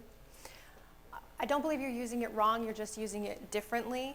And there is, as far as I know right now, there is no way to add multiple tags to a line item, which would be a great, again, 500 hours worth of work to do. What you're describing is the job tag. So you can only have one job tag that's describing the whole job. What you're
Any other questions? So for those of you who are still are using tags, moving forward into 2025 and 2026, adding some automation sounds like something that a lot of people would like. But currently, using the tags that we have and creating tags that work for you as a business, and then being able to go into either scheduler or jobs and being able to sort and find what you're looking for quickly is what tags are meant for currently. So let me go back to jobs this week. So next on the list of things is the reminder tool. Who's using the reminder tool?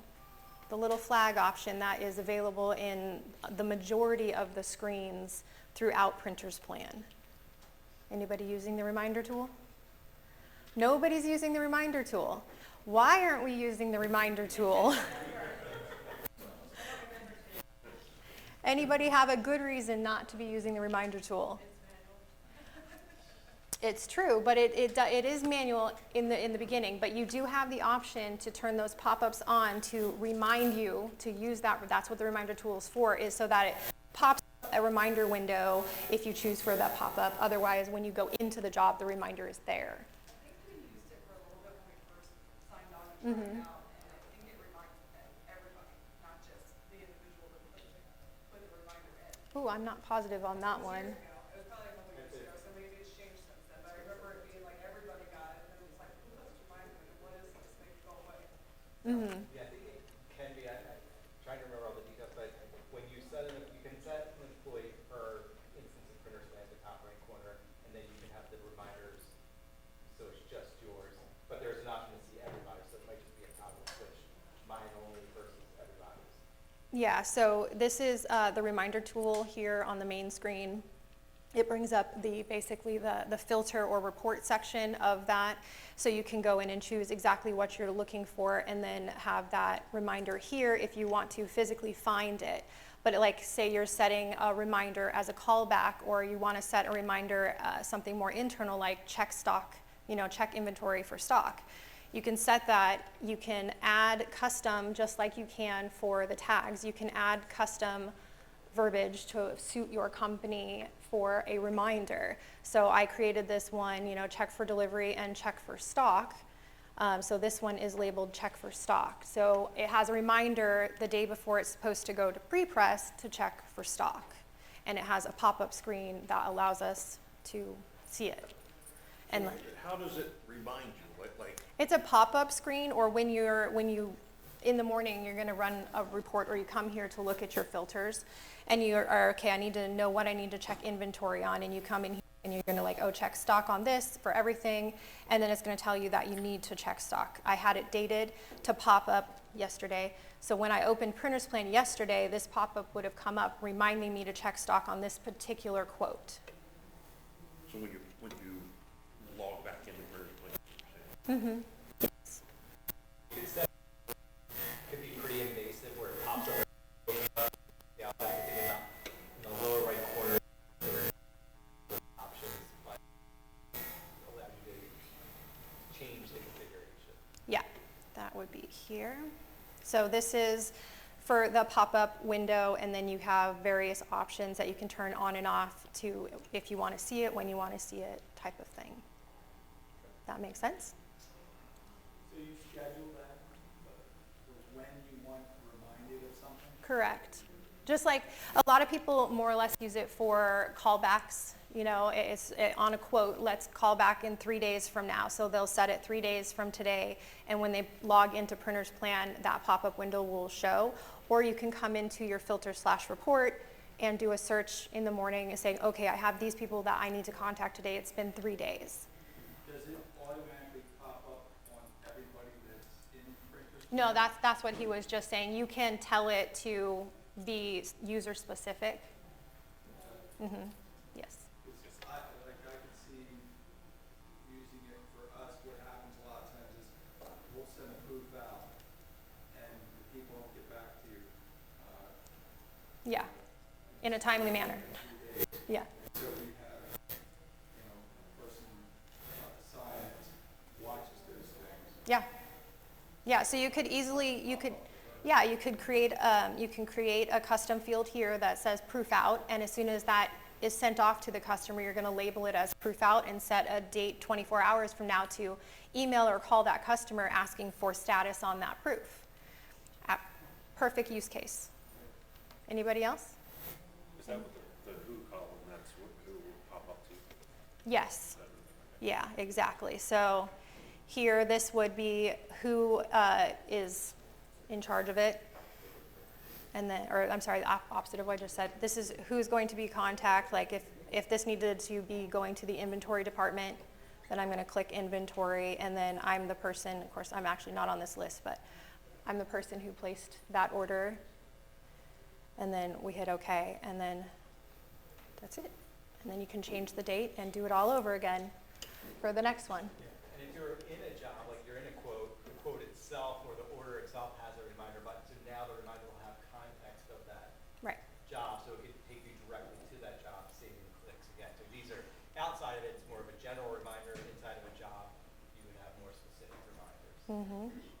So here we'll do this one, and the time field isn't working. You get free type whatever you want. Okay. Let's see, what time is it right now? It is 1:01. 1:03 p.m. See if it bothers us in 2 minutes. So for the reminder tool, again, it's there to help you guys, to help your employees check on things, make sure to remind employees to contact customers, and it's a helpful tool. You can run that report off of that main screen. I keep calling it a report, it's kind of just a filter. But you can print it, you can print it off if you need to here. Give it to Put a it. specific date in there rather than just, under when? Like, can you put in, Here, to run the filter, this is just for the filter. for the reminder? Yeah, so when you create your reminder, yes, you can put a specific date in there. So if we come in here, this is in the actual job itself, you Got can it. put the specific date Yep. and a time in as you need. It's not going to read the time. That time is more informational, so it's not going to to the minute. The idea is like you start your day, you have a list of all your reminders, and you kind of go through those. So the next one, and again, this reminder tool is in almost every part of Printer's Plan. So like when we go into our customer base here, it is also here. So this is the main flag for the main section inside the customer's area. But you can also use that same reminder tool on any actual customer. In here, in the customer itself, here is the reminder tool again. So you can put notes in there. You have, okay, I need to contact the owner of on this day to go over if it's in a company or person related reminder versus a job reminder. So there's many, many ways to use the reminder tool. Did you have a question? Yeah, if I set a reminder, I sent proof today to a customer, I'm sending a reminder to check again tomorrow. And they approved it, is there just a toggle, okay, it's done, or is that just keep popping up till that job is done? I don't think, How do you turn it off once you? Once doing that reminder, you'll mark it as being done. Is and then it just a click? It's just a click to mark it as done. there you go. So again, that reminder tool, like I said, it's in almost every page of this. So it can be useful in every aspect of it, in your AR, in your quotes, in your jobs, in your customers, setting reminders. And then, like I said, you can use the filter section on a daily basis, weekly basis, monthly basis to filter out various things that you're looking for and how to contact your customers, update your customers, or if you're talking about jobs, looking for specific things on a daily basis. Makes it all in one place and sortable. Make sense? Any questions? Okay. The price book. Who uses the little price book? How do you use your price book? I have certain clients, sometimes that'll wanna know, okay, instead of just the 3 or 4 quantities, they're like, okay, we want the price list going forward for the next 30 days or 60 days of how many, I'm gonna have 10 different locations ordering out what, this one's 500, this one's 1,000, so I send that to them. Okay. Anybody else using the price book feature? How do you use it? So are you talking about the job level price list or the price book there?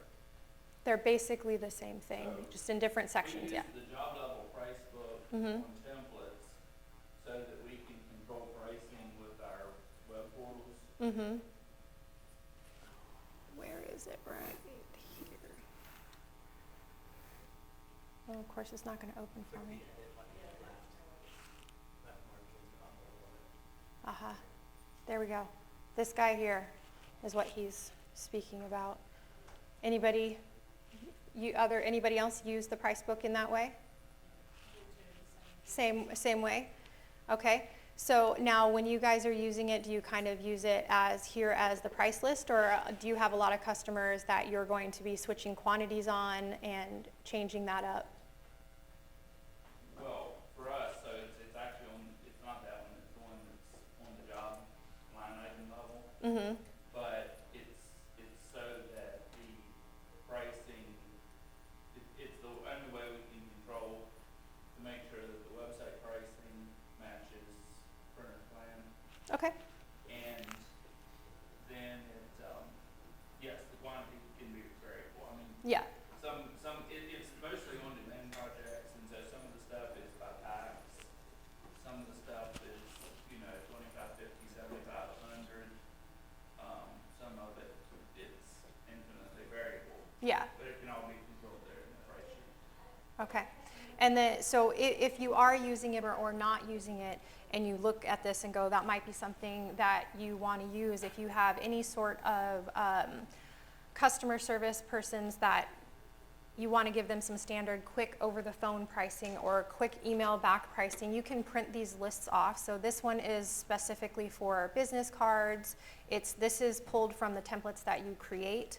And it's going across here. You have your unit pricing and your quantity pricing, but you have the option to export or print this as well. So you can always have it right in front of you if you need it for a quick reference rather than having to actually dive into Printer's Plan to see it.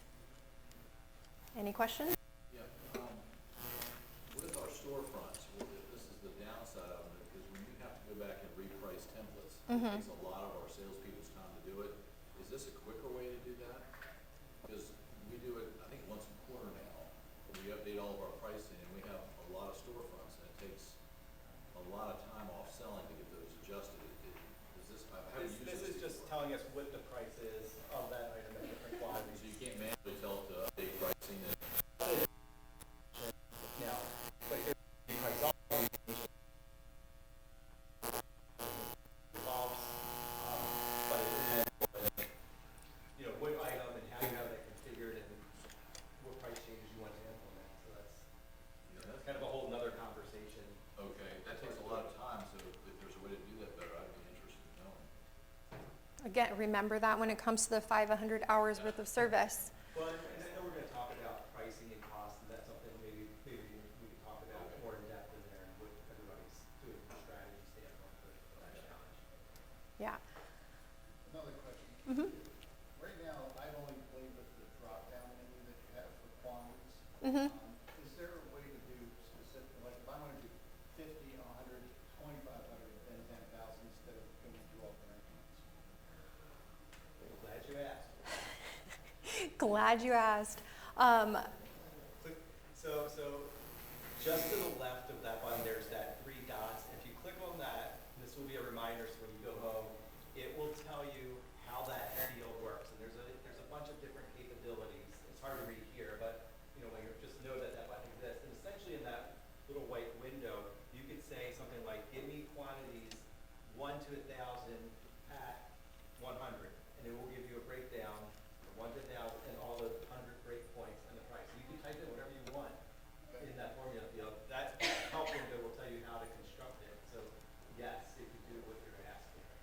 So, Pain from that. No, it's existed for a while.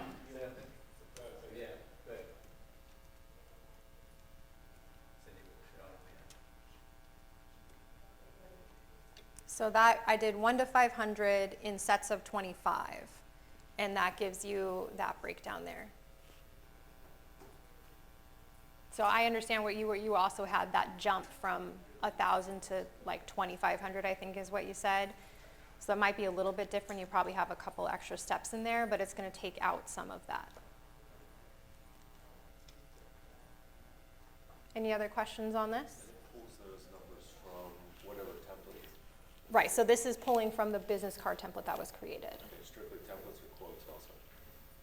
Any job you can bring up that price list, any item I should say. But where is this, Yeah. this pricing is coming from this business card template that was created, right? This one's from this order. This Yes. is looking at that order, Yeah. that item, you have one item, so you do the price list of that item. Yes. And it's the default pricing, so if you manually manipulated the price, it's not gonna be able to project that out, just like. So if you're gonna discount on that job, if you're giving a discount on that, say 20% or whatever, will it discount all those? The discount field, it won't pull in. I'm trying to remember, I don't remember off the top of my head if the price level, so like, in the item, you can assign a price level. I don't remember if it's gonna use the price level adjustment on the projected pricing.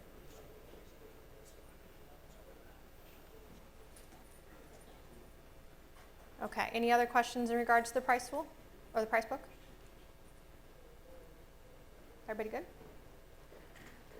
So one of the other ones that we are going to talk about is your email templates.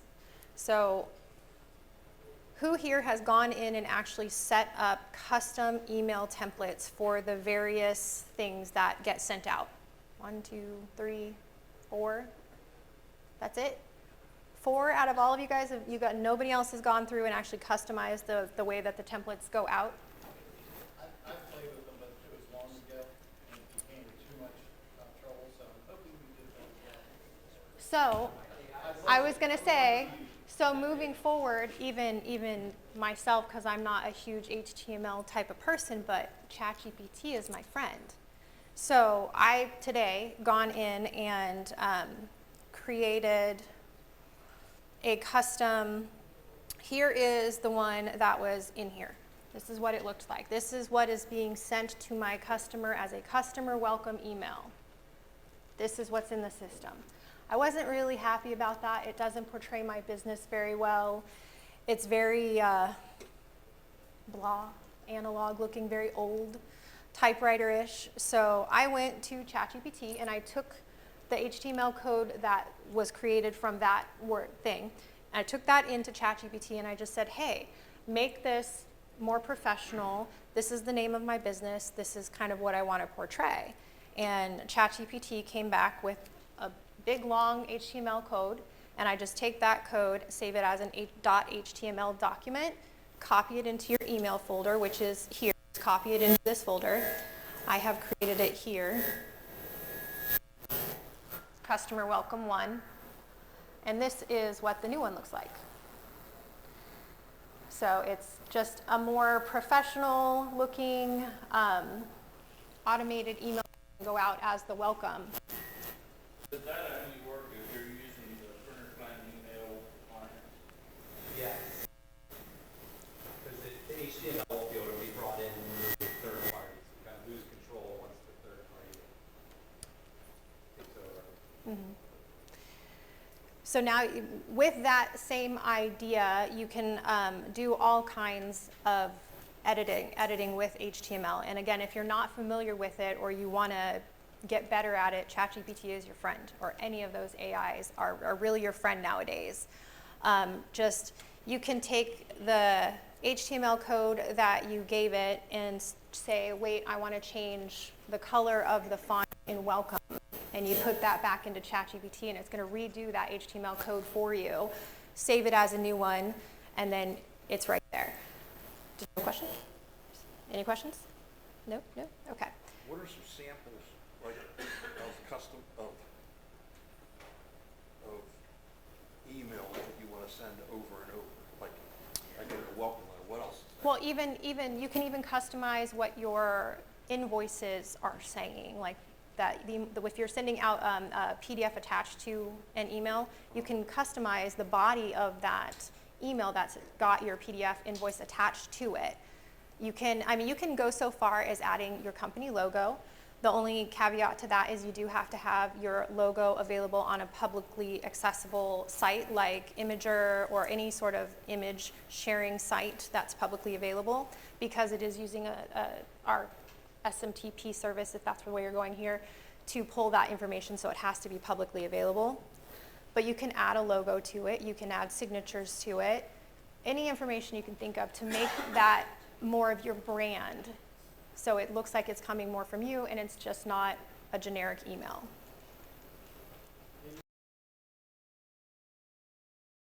Good morning, everybody. We'd like to start off with you guys here in the room. I would like for everybody, at least one person at each table, to give me an idea that in a way you guys use that you think Printers Plan is helpful, and then a way that there might be something we can do better. Like you're saying, clicking too many times, something is more hidden than it should be, things like that. Is there anybody who wants to start that off? Yes, Brian. The inventory module is kind of hidden. Oh, thank you. You're welcome. That's a good one for me too. Okay. Anybody else?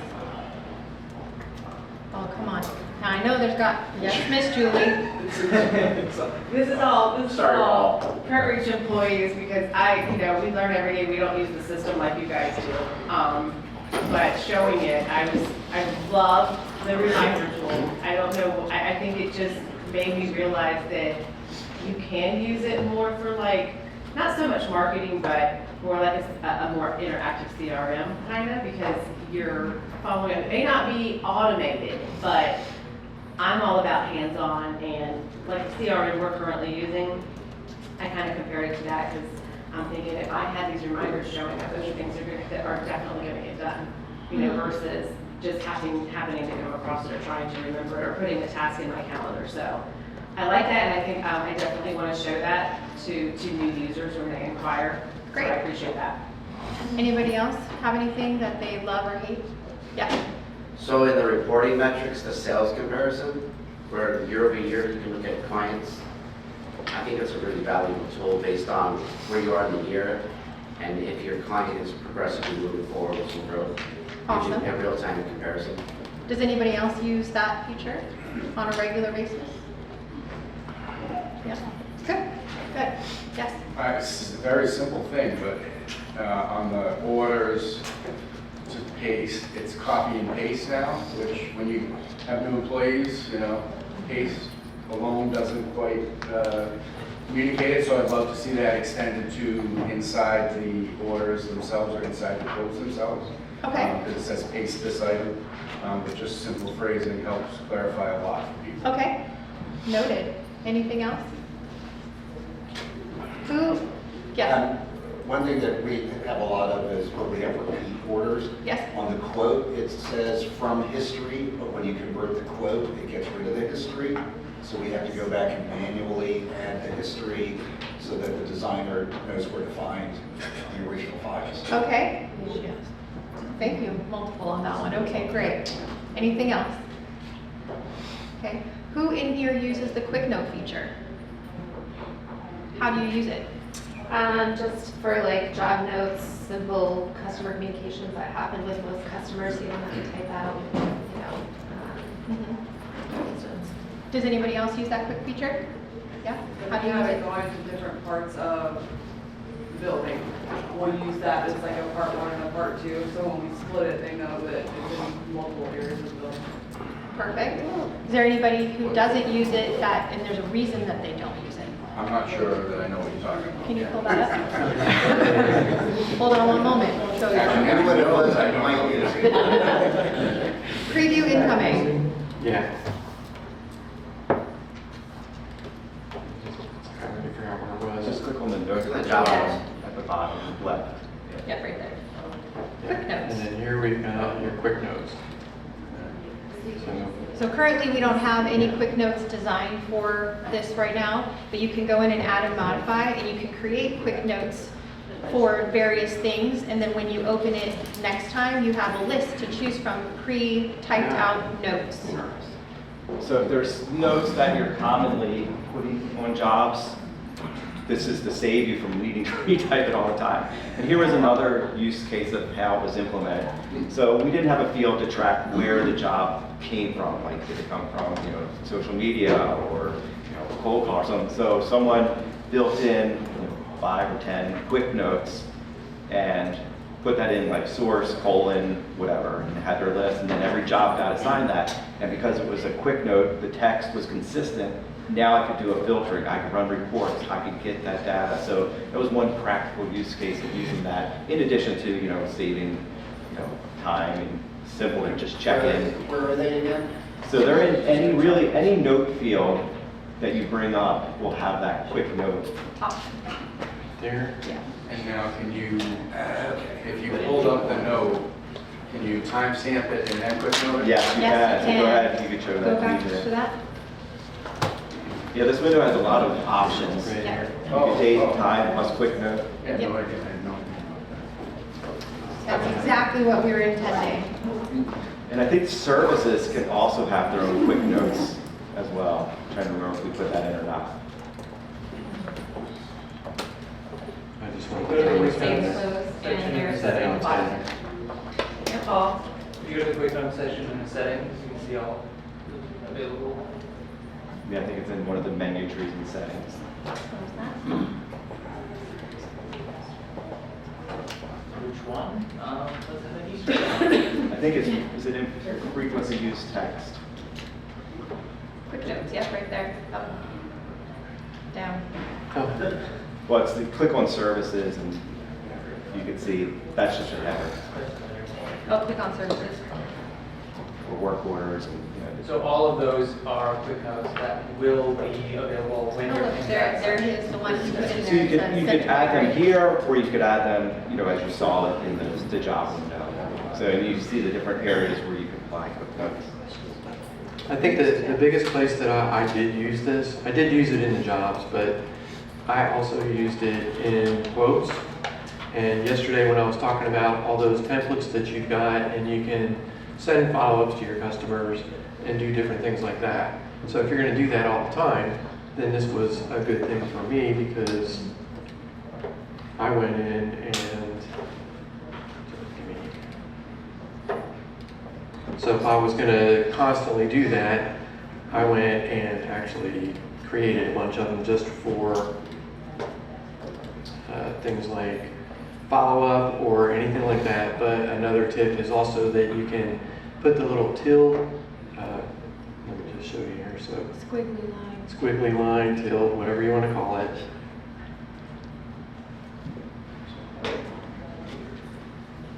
Or if we would actually say,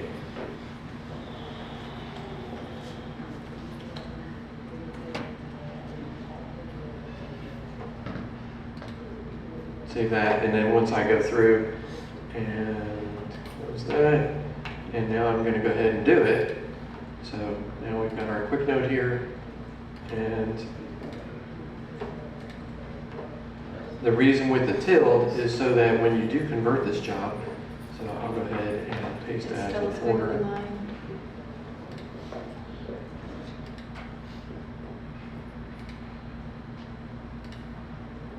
Now it's gone. That's the reason for the tilde.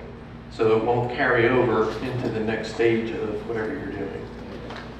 Yep. So is this, is it user specific? I'm guessing no, because it's in settings, so every user is going to be. It's a able to global, access it. yeah, it's a global. And then is there a way to put it under permission so only certain people can add quick notes? No, that one. We got some cowboys that'll put. Forget to have lunch or something. Everybody should eat lunch, it's good for you. Do you all have any ideas or anything what you would use this for? Or what you could use it for?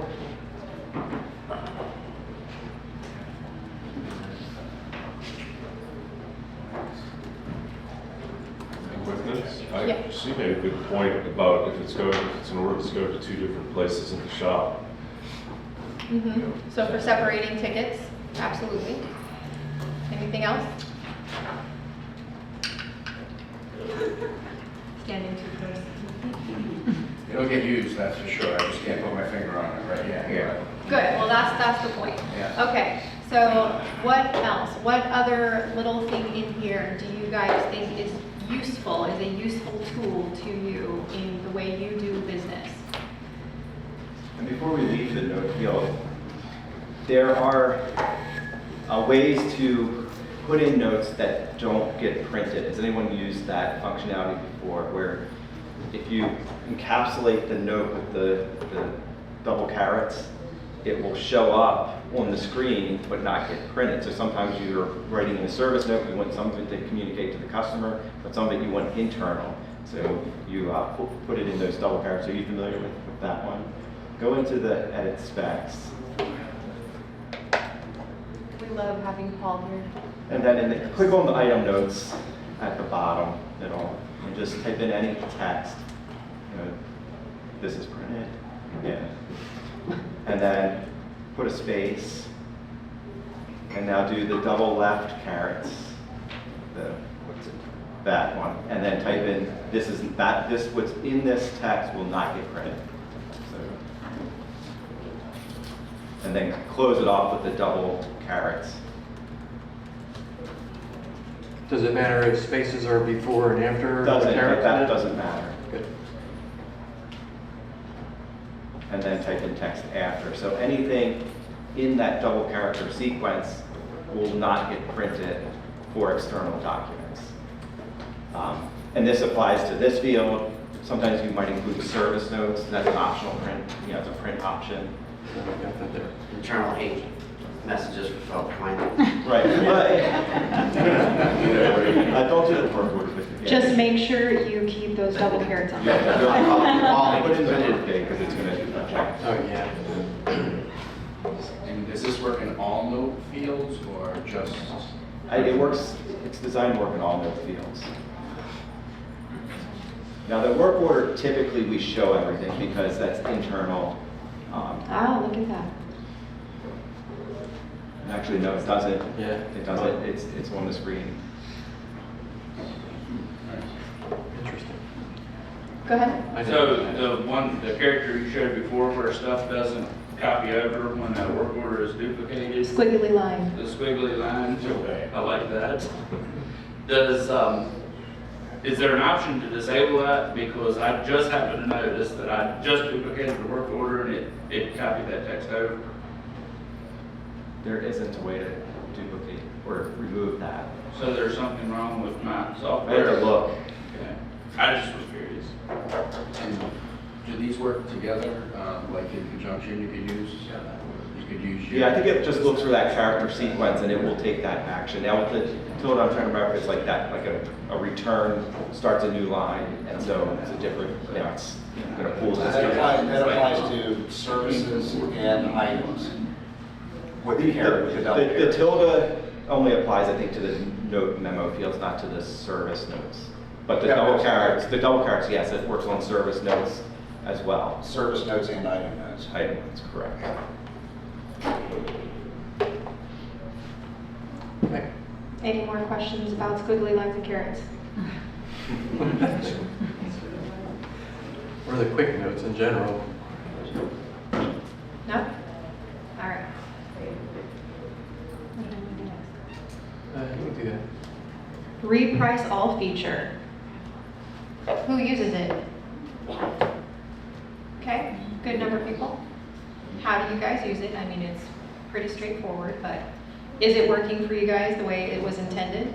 Yeah. So for those of you that didn't raise your hand, we're going to do a little quick walkthrough. Fine booklet job. Yeah. Because there's several options in that reprice all, and some of them get ignored from what I've experienced.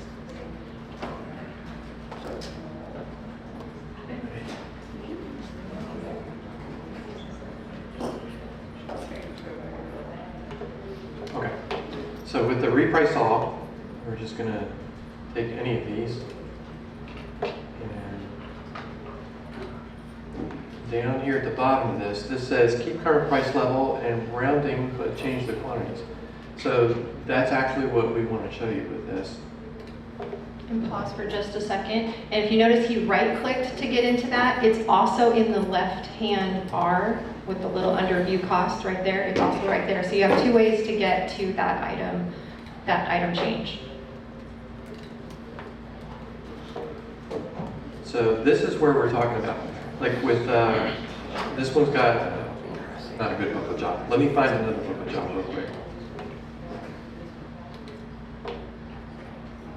So this would be because someone changed their quantities?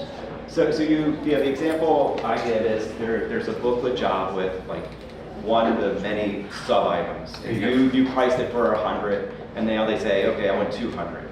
Well, previously you would have to go into each item, change it to 200, reprice. With this, now I can just have one window and I say, okay, make these all the new quantity and reprice. So I'm doing it in one step versus multiple clicks. So as Adam was saying earlier, this is a way to reduce the number of clicks, especially if you have these long jobs that you want updated. So yeah, they're all updated in one. So how many used that option before? John's head of the class over there. Now that everybody's seen that feature, is everybody more likely to use that feature now that you've got it? That's great. I do have a question. Uh-huh. If you have multiple line items or different sub-items, if you're applying a discount to that, when you change that quantity, will apply that same discount when you reprice it? Click on the reprice again, reprice all. Because I think it says it will keep the current price level and rounding. So if you had that price level at the top, like in the spec page, if you have a price level you did, 5% up or 10% down, it's going to maintain that price level at the new quantity. Now, if it's a job discount, the job discount is just a percentage of the subtotal. So if the subtotal changes, it's going to recalculate the discount. There's a couple different ways of getting that discount. Sometimes I'll go into margins under, not edit specs, but edit costs. I'll change it in the margin area. So then that changes the rules. So that won't be able to project out at the new quantity, because when you change the quantity, it's going to recalculate everything and it's going to go back to the default pricing. Just from the services, right? Right. Yeah. But the other one, so go to the specs page of the job. And at the top right corner is that price level field. And I'm assuming most people use this, but this is a way to bump up, or if you scroll down, reduce the price. We kind of bury those. But you can push it up, and that price level adjustment would be maintained. So often that's used if it's a rush job, or that it's a difficult customer. You might have that as a default, where they're 5% higher than everyone else. So it would maintain that price level. So based on those drop downs, go back to that last screen if you don't mind. And you have like different categories there. It said rush. Are those pre-factored like? They are. They were probably like the bid, rush, and special were original fields where we didn't have that long list, and they impacted the price of individual services. And what we found, it was very complicated to understand the impact of those fields. So we later added the options below that, where you could say, very easily say, oh, I just want this 5% higher, and it's just going to take the default price and push it 5% higher. So can I go in there and build out a special, like I want 10% off every line item? So if you did, yeah. So instead of going into each line item and doing 10%, I want to be able to go to the reprice all and click 10%, and it takes 10% off each line item. So that's a good suggestion. For one, I know what you're saying. That doesn't exist now. So Okay. that could be. I saw that. I mean, you could do it in the discount field, but and usually when people go down, they like to show that. Yeah. So you put it in the discount field. Yeah. This one's more of hidden price adjustment, where it's just changing the price of the item, so it's not as visible to the customer. So it's great for pushing up the price, but usually for down, you like to show that, and that's where I would use the discount field, and that would be across the board of all items. Great question, and remember, you can always add that to that 500 hours. You can do that in the customer master too, like if you wanted 10% down all the time, if you do it in the customer master, just across the board. Correct. Yeah, I kind of teetered with it both ways. I got a client that wants a discounted 10% on each line item, so I have to go through and manually do that every time. So you set them with the price level 10% up and then put the discount at 10% down. And then they're there. Figure it out. And yeah, you can have a default discount and default price level for a customer, so as DJ's showing you. I thought that would be useful to kind of run through that. Absolutely. Any questions on this page? No? All right. Rearranging items. Who has to do that? Okay, great. Wow. Okay, we're gonna run through real fast with those hands that didn't go up. And this is where you can make sub-items, so you can show that as well. So I'm just gonna change the bottom ones here to sub-items. So that way all you've got is just booklet. The vertical line there, I know I said this before, I think, but the vertical line will affect your printing on your invoices or your quotes or on the, not necessarily on the work order, but what that'll do for us is now if I start to print this, we'll say invoice. So now what it has done is taken all three of those items and just created a line for each one that'll just give a description for that. As opposed to having three completely separate items on there, now you've just got one basic item with the booklet, and then it's going to give you everything else. So if you change the name of the job, like a 12-page booklet, saddle stitch on 100-pound cross text, that would be your description where it says booklet right now. Can you go back to the previous screen that generated that? Oh, back to the rearrange item? No, there, yeah, okay, so I see it's 1.1, 1.2. I'm just trying to figure out how you got Yeah, it. it created sub-items out of the whole thing. So if I take that back and now I create an item out of that one and an item out of that one, and this was actually the second item, so I'm going to move it up. So you can move things all around. So I want it there. And then just go back and it's going to update here for you. Another thing that I always use rearrange items for is, say for instance, you've got 5 line items, not necessarily a booklet, but you've got 5 line items and you delete item 4. Now you've got 1, 2, 3, 5. That's what it's going to actually have on your work order. So it's going to print the work order out like that as well, to where you have 4 items, but you've got 1, 2, 3, and 5. So that's a little wonky. So what I've always done is just, if you do that, you just click into rearrange and hit OK, and it automatically renumbers everything for you. So that now it'll be 1, 2, 3, 4. So nobody's looking for that number 4 ticket. I'm not, so just the vertical line or something, I don't quite understand what the vertical line does. The vertical line just keeps it, like if I take that off of there,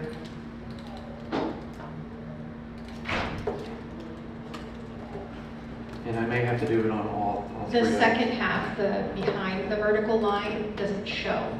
Doesn't show on those. When you print out, and also on the display when you have the booklet.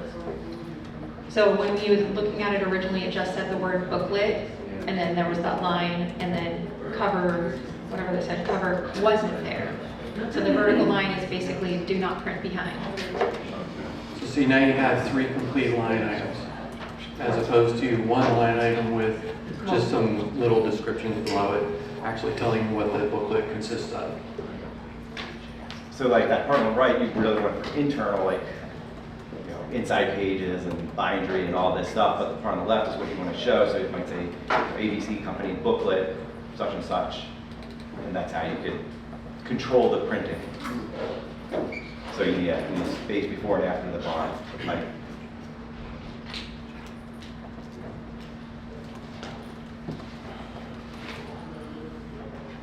Booklet, booklet. Booklet of booklets. Yeah, but a little of it. Sorry, my fingers aren't cooperating today. And I believe even if I just leave that one like that, what it's gonna do is take care of the ABC booklet for me, but it's still gonna break that apart. If I put the other vertical lines, sorry. Make them sub-items too. Yeah. Yeah. Who in here uses the sub-items a lot? For those of you that didn't raise your hand, are you gonna start using sub-items? Great.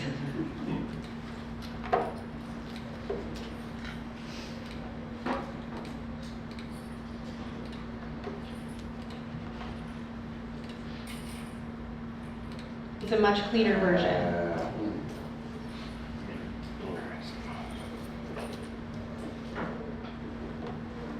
All right. Any more questions in regards to rearranging sub-items, the bar? Nope, okay. Custom statuses. Now we touched on that a little bit yesterday. And DJ is gonna pop into that and we are gonna show you guys how to create some custom statuses. Do you guys create your own custom statuses currently? Yes, yes, yes. Those of you who don't, we're going to show you how. Hopefully you'll find that helpful for your business in sorting and keeping things organized. Keep talking. Oh, I'm sorry. Okay, so those of you who do use custom statuses, how are they working for you? What do you use them for specifically? Anybody? I know people in here said yes. I know you want to talk. Go for it. So we use them to mainly use the defaults because they automatically set, but we do use them to filter out some outlier jobs. Okay, all right. So by custom, you can actually create your own. So like you said, you use the default ones, but if you needed to use something else, you can just simply add a new one here.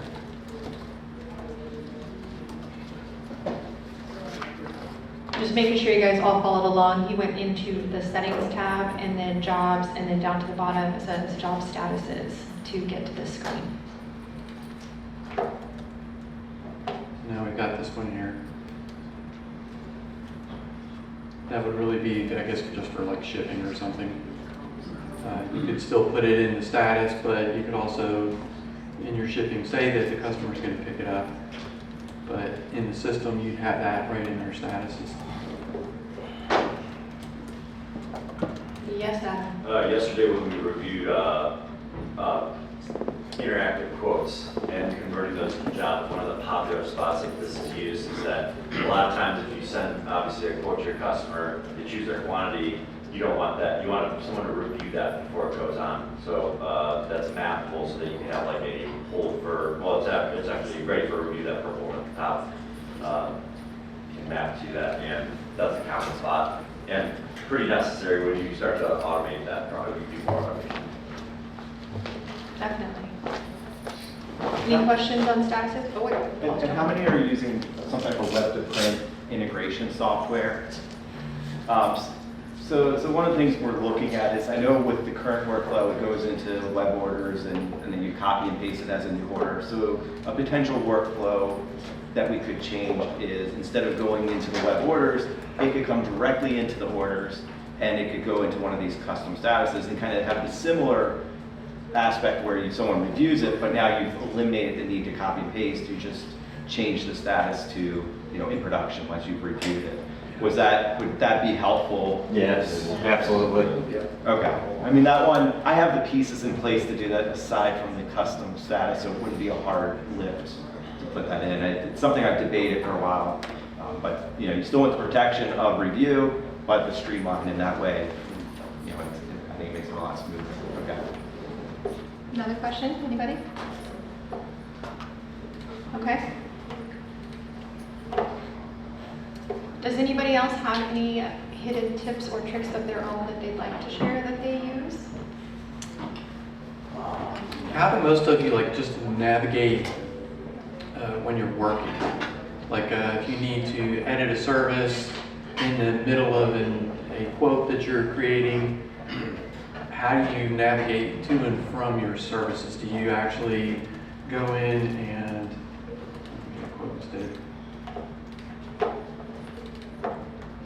Do you actually right click and go to edit specs? Or do you do it another way? Just double click on it. Just double click over here. No, not there, just on the line. Right there, just double click. I mean your actual services, like if I wanted to edit my plate here and the settings for it in the services dialog. So if you just double click over here to the left, it's just a quick navigation straight to it, and you can actually edit it. I know we can also look at the services if we're right there. In your edit specs, you can also look at the service, but you can't actually make any edits to it by clicking on the little box.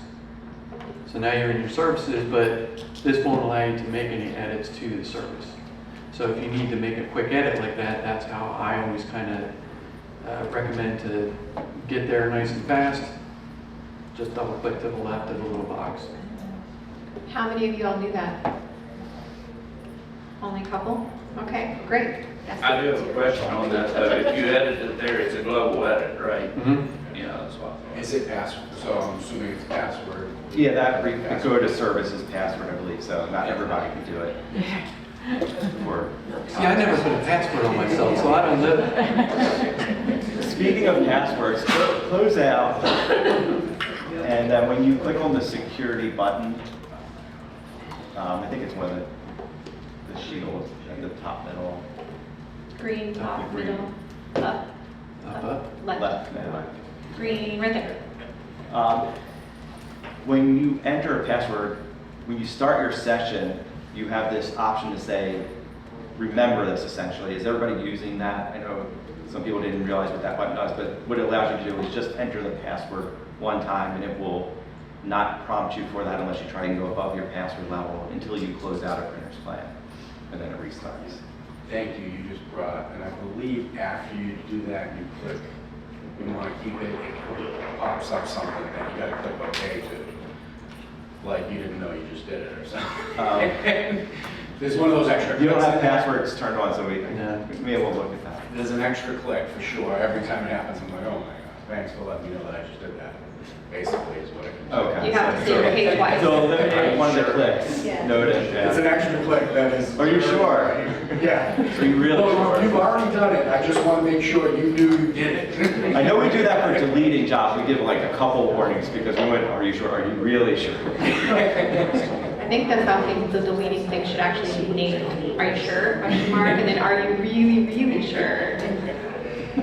What was, I know there was a comment about the history of coming from. I wasn't clear on what the issue was. I don't know if we brought that up. What was? So we have clients who will reorder something from 2 years ago. We send them a quote, and in the upper right, it will say from quote, or from history, blah, blah, blah. When we convert the quote, it says from quote. Now, The job says from quote, there's no place, so we have to manually. So go through, let's go through this workflow. So if you copy that history job to a quote. Can I show one thing real quick? Yeah.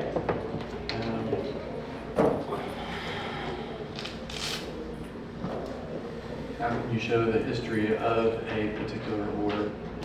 Well, that's what I was going to get at. Oh, good. Okay. Okay. So paste this as a new quote, because just so everybody's clear on the workflow. That's that verbiage paste as. Yeah, so in the right, so yeah, it says from history. Right.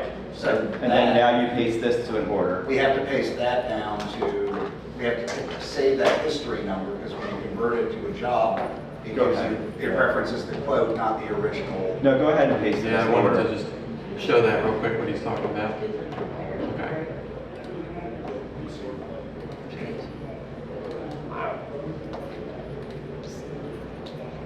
So now it's come from the quote. So now it's coming from quote, so our designer doesn't know where to find the original number in the server. Now in this left margin, there's this compare button. Down One one. down. And this gives you the full family tree of that job. So they'd have to have Print's plan, not be working on the ticket. It should be. Now, on the ticket, I think it prints like the last four. Yeah, it does. Oh, does it? Yeah. Okay. Go ahead and preview a work order. You could do that.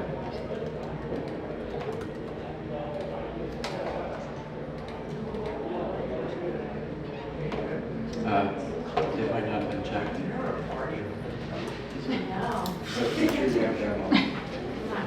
Do the print again and check those print options. I thought there was that. Yeah, I mean, I guess the problem for us. Yeah, is the that- second one right there, that one.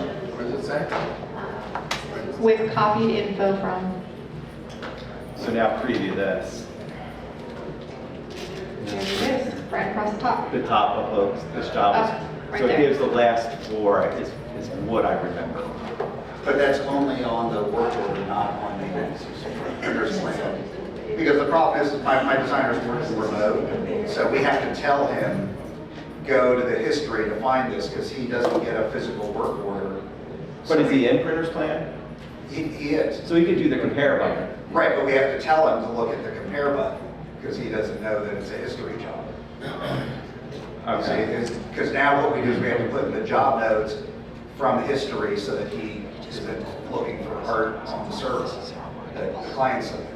Okay. So we're having to type something, either hit compare button or, because if the history could, be a second line up in that corner, then we know that it was not just a quote, but it was a quote based on Yeah. previous job. Because my challenge is that from field, I only have one field, and I can only store one job in there, and it's always going to be the most recent. Right. Could it display it down in here?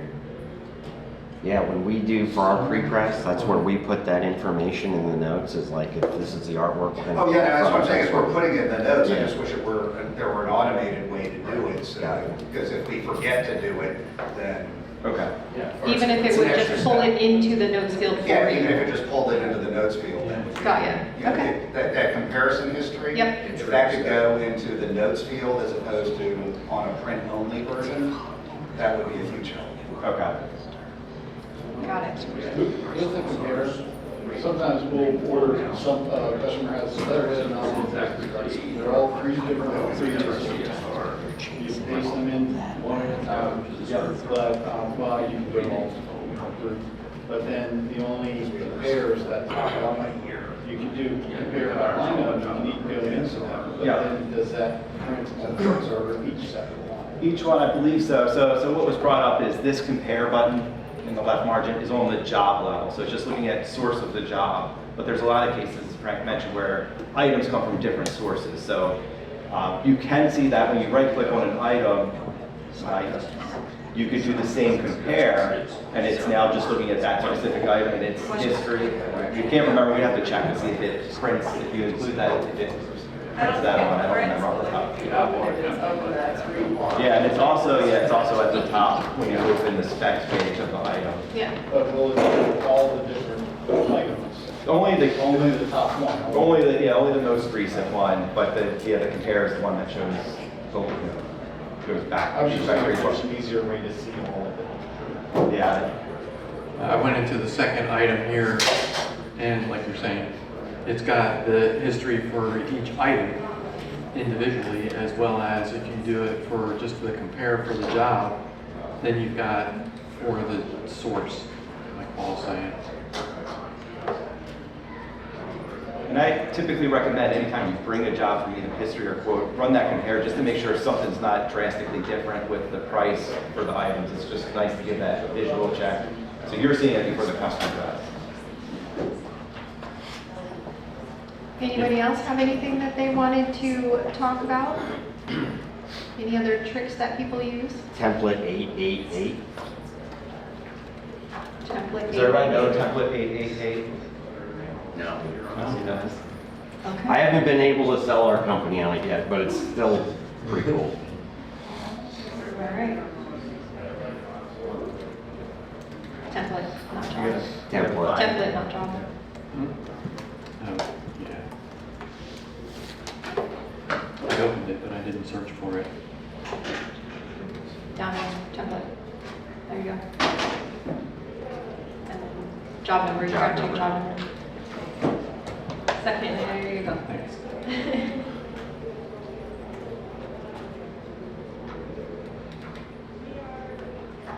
Okay, so with template 888, any services that you put, so say for instance promotional items here, the only one that's in here is other. So if you wanted to say put graphics maybe,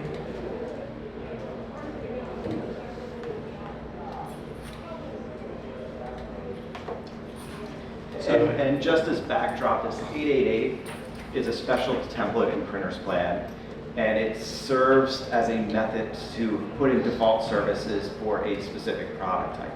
So you have product types, and you might have certain services that you always want to perform on that product type. So you could come in here, select that product type, put in some of these default services. Then anytime someone creates a new item from scratch for that product type, it's going to say, okay, does 888 exist? Does this product exist? If it does, grab those services that I've already pre-selected, and they're automatically added to the job. So it's saving a couple clicks and making sure details are not missed. So I'm actually going through this right now because I'm trying to templatize as much of things as opposed to using the product or the little list of things. Why would you do one versus the other? So this is more of the product, starting point, whereas some of the other templates might be more specific, like one-sided business card, I want this. Two-sided, I want this. It's not business card, if you have an 888 for business card, I always want these two services on it. So it's just a slight difference, but similar what you're trying to achieve. it might not So like for promotional products, you may have set on charge. Right, like you always want that order. Yeah, you think of what happened was people were having jobs where CSRs were missing services, and it's like, darn it, every time this product, I want this on there. Well, okay, here, set up 888 for that product, and it won't get missed. Like for example, if you had set up services, when you go to try to go make your template and you add that product, you're going to see like, oh, that service just added to my template, right? Can you go to templates and when you set up your templates?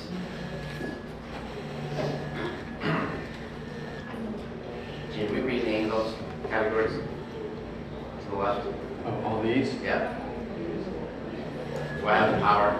Special codes like template 888 and like. I'm trying to think if we allowed that in the change jobs go to the settings again. I don't remember. I don't do offset printing anymore, so I want to be able to change that category. And go to the job statuses. And then expand template. See if you can rename offset. Double click on it. No, it's built in.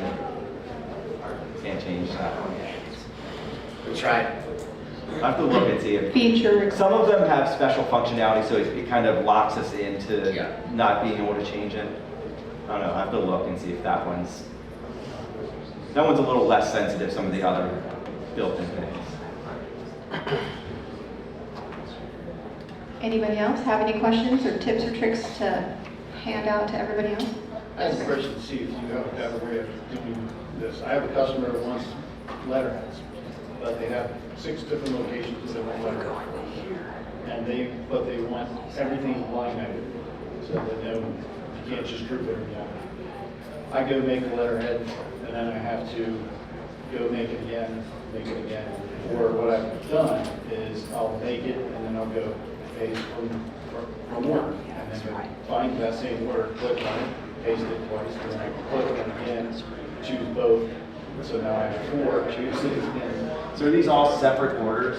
it's one order, but they want 5 line items, 6 line items, whatever. You can't why don't you just paste the item within the job? Just right. Well, it's more complicated than that. What I'm trying to do is actually have the exact same word, the exact same thing, so I don't have to redo it each time. So what I'd like to do is say, okay, copy this item 5 times.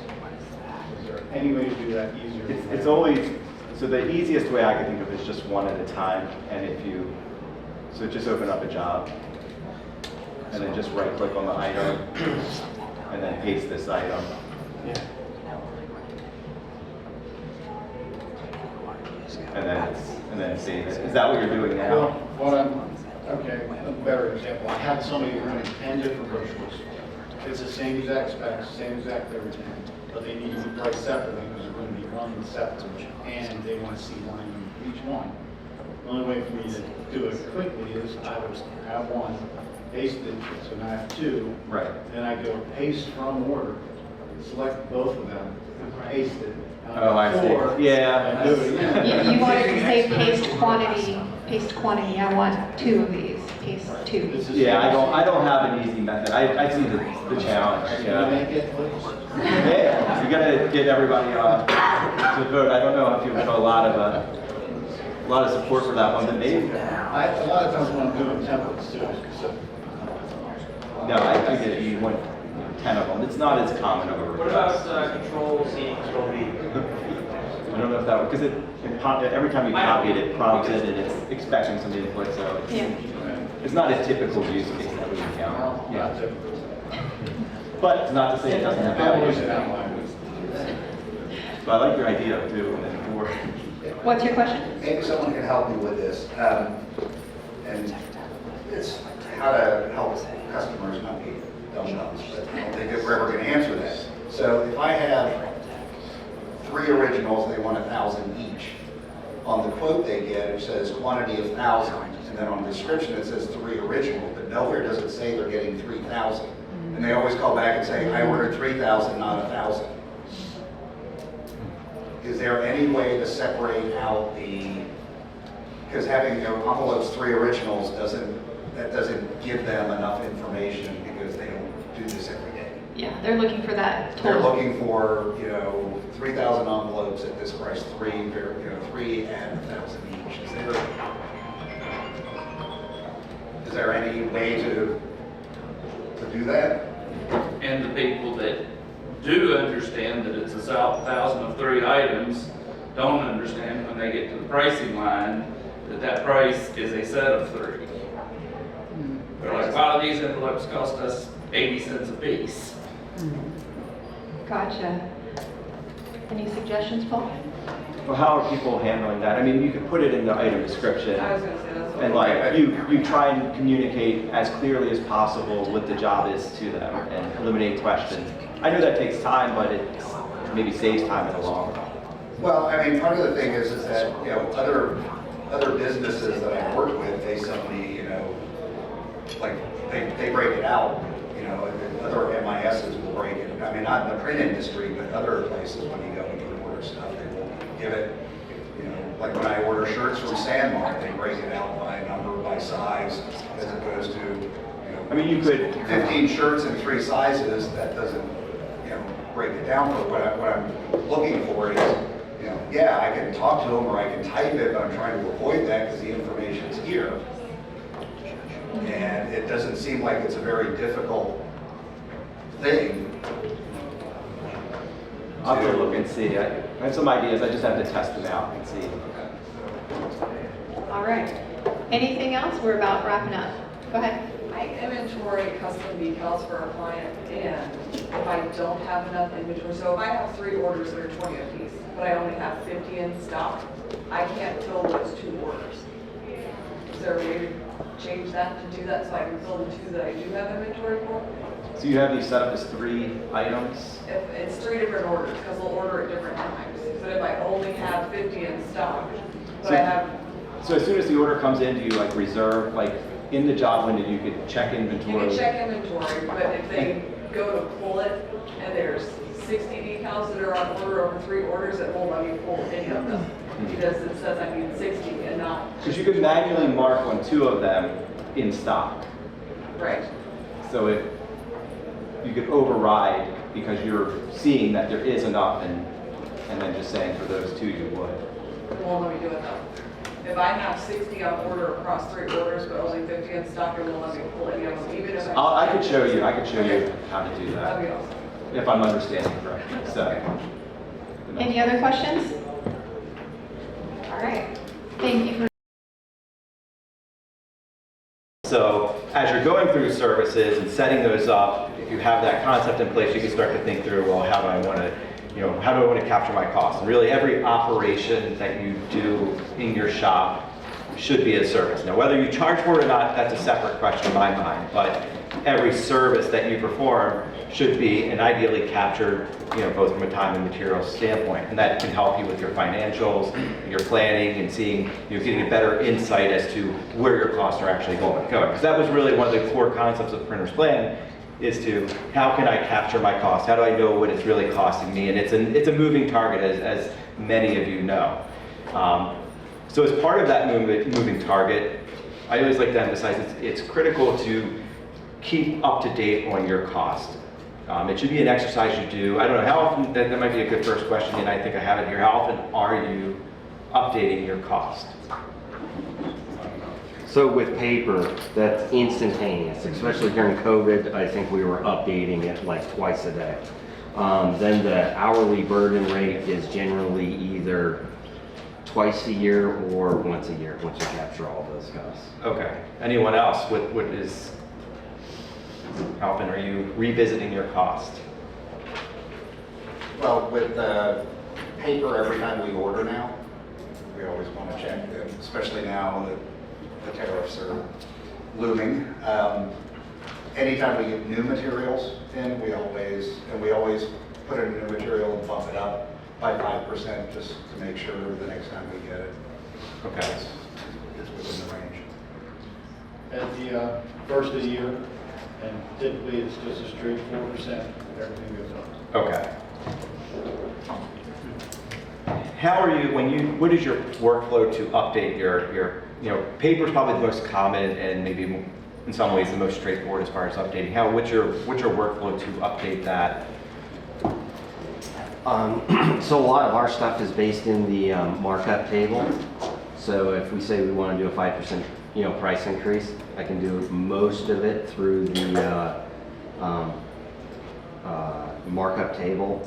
And then the other ones I might do would be like click costs, or like anything that you have like a certain cost in there, then I would do a percentage increase. Generally, I can do a 5% increase in like less than 10 minutes for the entire system. We do that once a year, January 1st. Okay. So there's a couple things we put in place to help you identify when things were last updated, and also some tools in place to make it easy to update cost. And I'm going to stick with paper for right now. So when you're in the specs page, when you want a job, when you select a paper, there's this kind of grayed out here, there's this modified date. And really what I recommend using that for is the date that you last updated the cost of the service. And some of this can be automated, and it's a good visual cue to see if it hasn't been updated in a while. So if it's recent, that might have a different meaning than something that's not recent. So hey, maybe I need to take a look at that. So that's one piece of information. Now, as far as updating papers, and this is true for all services as far as updating costs, when we're in the services section under a paper category, in this case I'm listing all the bond papers, and then there's this update cost. Is everybody familiar with this button or use this button? If you're not, it's a very useful tool in my opinion. And when you click on it, it gives you several options. So there is this concept of updating costs from a file, and the vision behind this was if you get paper prices from a vendor, we could sync up with that and then just pull in those cost updates in a matter of clicks. I don't know if that's adopted as much because it became difficult to get the paper pricings in the format and so on and so forth.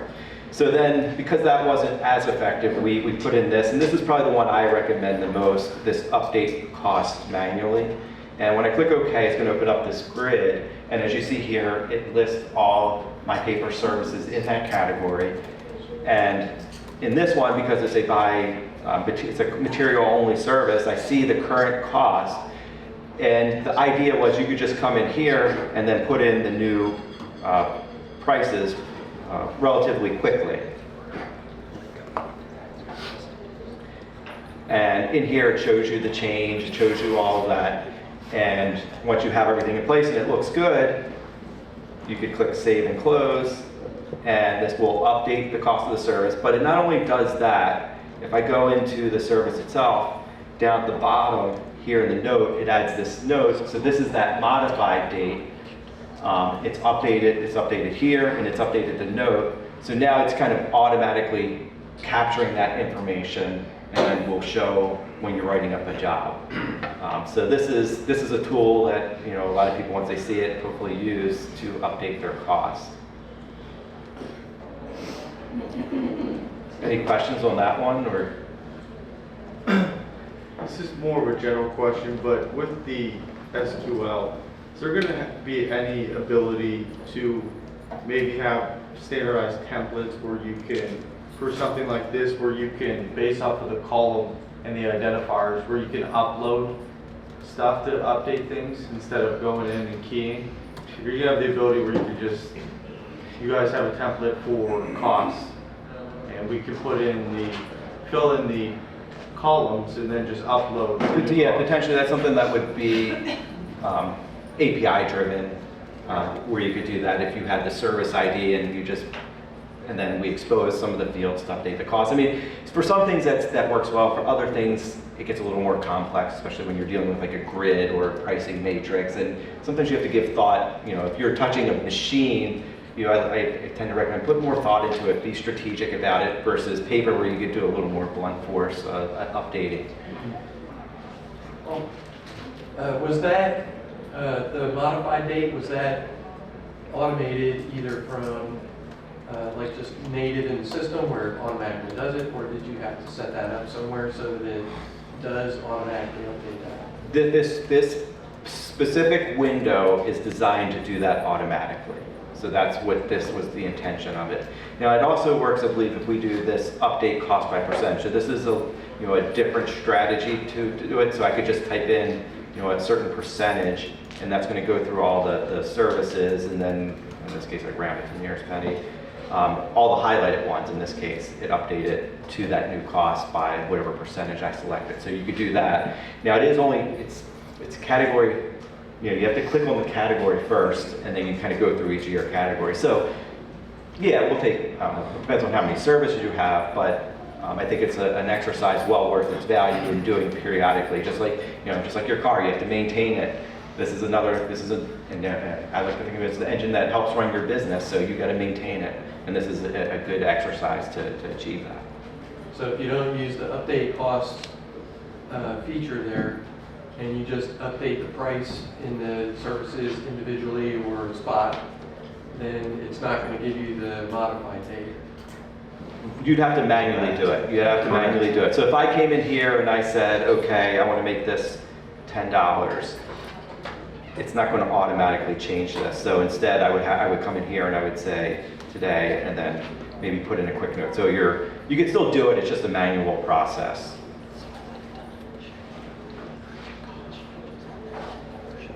Which is good for some of the other services that you're manually manipulating. So, you know, take that few extra seconds and moments to use this modified date.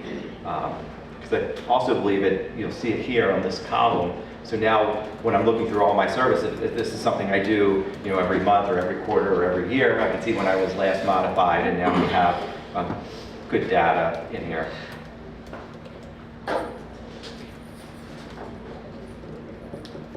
Who here is familiar with this cost multiplier field? Does anybody know what it does or what it means? We've confused you with this. So here is, and I have a 1.2, and here's the concept behind it. You can see if it has value to you or not. But so with paper is always a good example of this. Our paper cost, we get this from our vendor. It's in this case $8.87 per thousand. However, there's really other costs involved. You have to call and order the paper. You have to stock the paper. You're checking inventory. This cost multiplier is meant to capture that additional cost. So instead of our cost on a job being $8.87 per thousand, it's going to increase that by 20% in this case. And so your cost will be much higher. Will be higher, but more accurate in my opinion, because it's capturing a percentage. So sometimes that throws people off when they're looking in the cost window and they see, wait, I put in $8.87 and it's telling me $9.36. Why is that happening? Well, it's typically because of this multiplier, and it's for a legitimate reason. I always considered that storage as well, just storing your stock.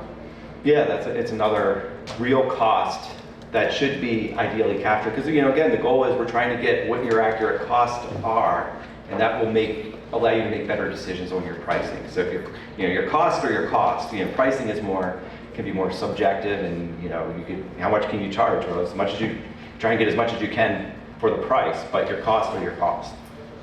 And is there a universal way to make that for all services, or like for all my papers, or do you have to go one by one? You can do, I'm trying to think if this will, because we have this update cost, and then there is an update cost multiplier. So you could do that. I'm trying to think what this will. Yeah, because I'm looking at this and I realize that the previous owners, they never put that in. So I'm looking at all my papers and I don't see any cost multiplier. Yeah, I know it threw a lot of people off, because then they're trying to match up prices and they see this cost discrepancy from what they anticipated. But now that you're aware of it, you leverage that. So it looks like you can do this update cost. I lost internet connection. So you can do that from this window as well. From the update costs? Yeah, so when we're in the services section, you would highlight a group, and then update cost, and then the very bottom option in here. Set the multipliers of selected services, so I Yep. actually have to like highlight. You would highlight, so you could come in here, do Control A, that highlights them all, and then update cost multiplier.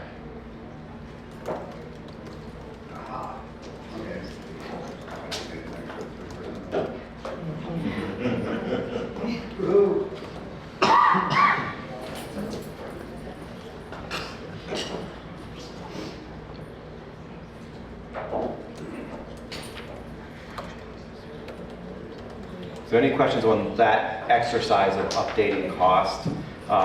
Actually, if I think about it, so what that update cost does is it typically hits the material cost field. Now with other equipment where they're more hourly based, like if we look at a press or even a digital printer where you might have a click cost and a time cost, that really doesn't work as well. So for those, something like your digital printers, you would really need to go in here and manually adjust those. Typically your rates, maybe your click cost change, or maybe you're locked in with that. And maybe it's just your cost per hour you're bumping up. So that one I would usually steer you more towards going in and manually updating it, and just remember to click that update cost. And in the price table button, if you were, so I'm assuming most of you are using a price table for your digital machines. Now this is on the pricing side, so not the costing side, but we did recently put in this increased prices by a percentage, so you don't have to go through each cell and put in the new cost. You could just click on here and put in that percentage. So maybe this got ignored, but you do have that capability as well.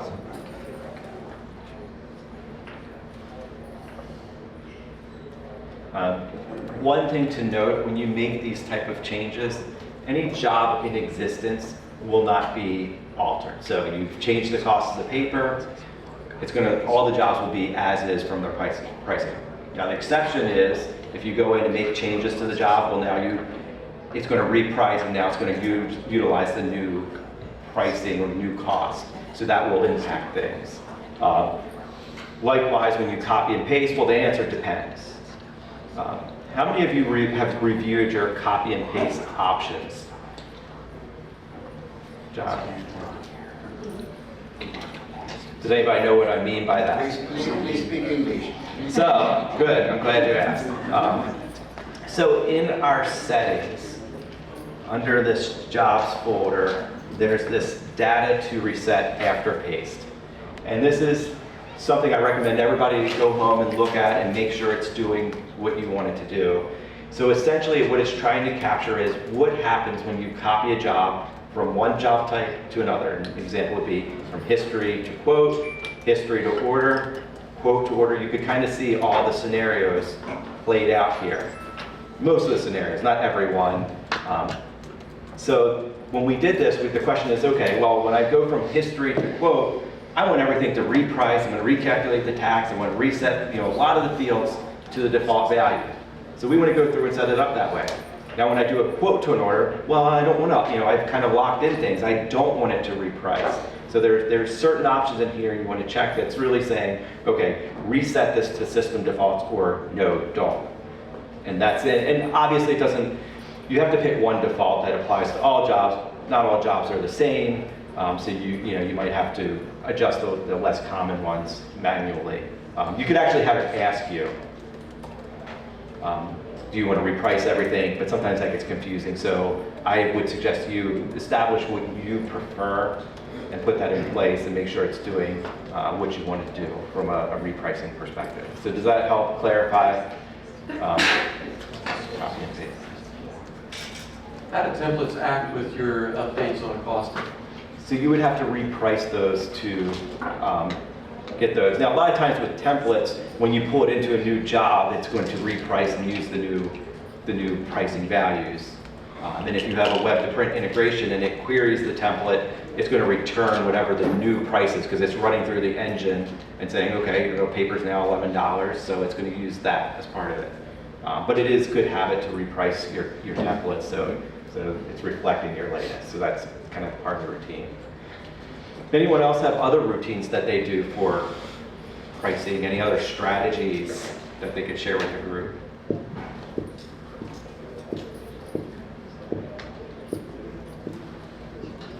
You just leave it as is and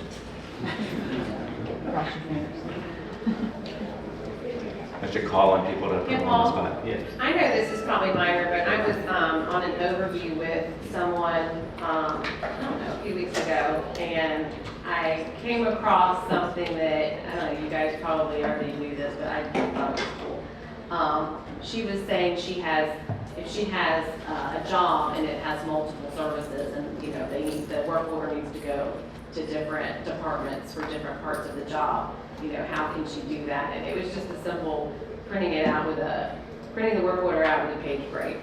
I know that sounds pretty simple, but it was like huge to me because I'm thinking, okay, you're just gonna have to print this out, multiple times and just, disperse the job. But does anybody use that? That little document feature? So the page break between items when printing.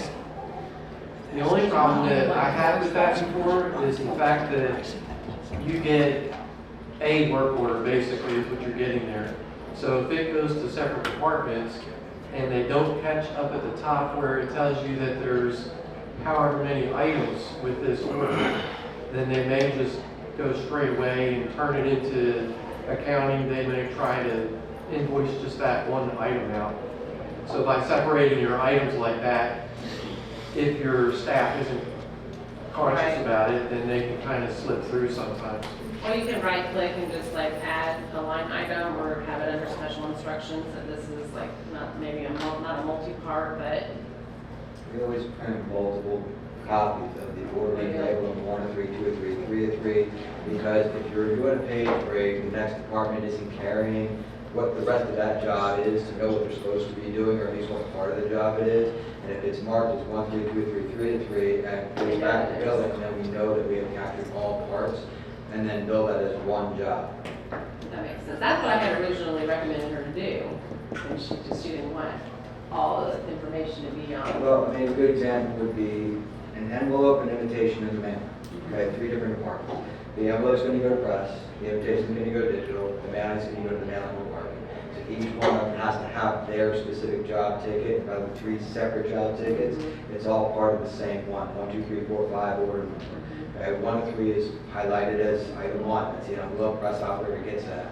2 of 3 is going to be the invitation, the copy center gets that, they have their instructions that they know there's an envelope in the mailing part of it, and the mailing department gets their part of it, 3 of 3, knowing that they have what that mailing is constituted with. It's an envelope and an invitation, as opposed to a reply card, a reply envelope, or anything else that goes in there. And then when it goes through, not only does it go to billing as 1 unit, but your production department knows they captured all parts of that job and to be able to submit it back in to go. I think that makes sense. So here's a question, you know, do you review your cost? Or what's your process? Is it just something you just come up with? Are there any things that you've done to kind of validate that your costs are accurate? I'll throw the big ugly one out there. I've upgraded nearly every machine in the last 2 years. So they're all more productive, lower cost. Like my color clicks went from 6.5 cents to 3.5 cents. But I haven't changed anything because I haven't figured out how I have to twist everything around to end up with the same pricing, because I don't want to give away all my savings and productivity for my booklet maker and all that other stuff. So I have, you know, that's why I was like the building the cost per hour thing is, you know, what is my new cost per hour for this new machine, because I have to pay it off over the course of X number of years. And so I can't update it until I know what it is. And, you know. Right, and I think that's a great exercise to go through and figure out what your hourly burden rate is for a lot of services, and it does change based on, you know, a lot of factors. So putting that in, now with a digital machine, oftentimes you can adjust the cost without impacting the price if it's using a price grid. So you have some safety there, and it should just show that you're more profitable in theory if your costs have gone down with the more efficient equipment. How many of you are doing any data collection in Printer's Plan? We'll make a comment. Go ahead. As soon as we go to SQL, that's the first thing I'm gonna do. The Access database was just too finicky. Okay. Like, we've tried it multiple times and it would corrupt the database over and over again. And so basically, that's why we backed out of it, and it's one of the main things that we want to do once it goes to SQL. And the shops that I've seen that are paying close attention to their costs and really getting accurate costs, that's one of the things they're doing. So, you know, when we build a service, you're estimating things and you're putting in numbers and you're evaluating. If you start collecting data, now you begin to see, okay, we estimated this job would be 2 hours, it took 4 hours. And without collecting that data, you have no idea if what you're putting in there is right or wrong. So if we could start using, and that's where our time tracking module comes into play, where we try to design it as easy as possible, where an operator selects their name, starts a service, stops a service, and we capture that time. So as you start to do that over and over, you're beginning to see, okay, what are my real time values for that? And now I start to get a picture of what my costs are. And we have there's a report it's a busy report, but it's a very good report as far as extracting that information.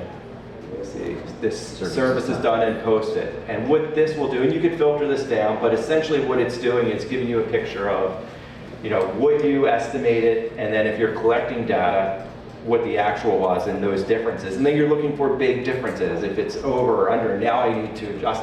So it's, like I said, it's a moving target sometimes, and you're fine tuning it. But the more accurate you are, that gives you greater strength and greater efficiency in how you could price things. So you could know how far you could go down or how much you need to go. And you don't want to sell things for a loss. So how are you going to do that without knowing your true cost? So we want to put the tools in place. We're doing our shop floor data collection manually. Our operators write their time on the order, record that when we're going to do billing, okay? Is there a way to do automated shop floor data collection, whether it's manual using the barcodes to be able to scan in and scan out? The big issue there, of course, is whether they do or they do not punch in and punch out, whether they punch in or punch out when they're starting the job. But real-time collection of that is obviously critical to pricing the jobs correctly, knowing whether they're profitable or not.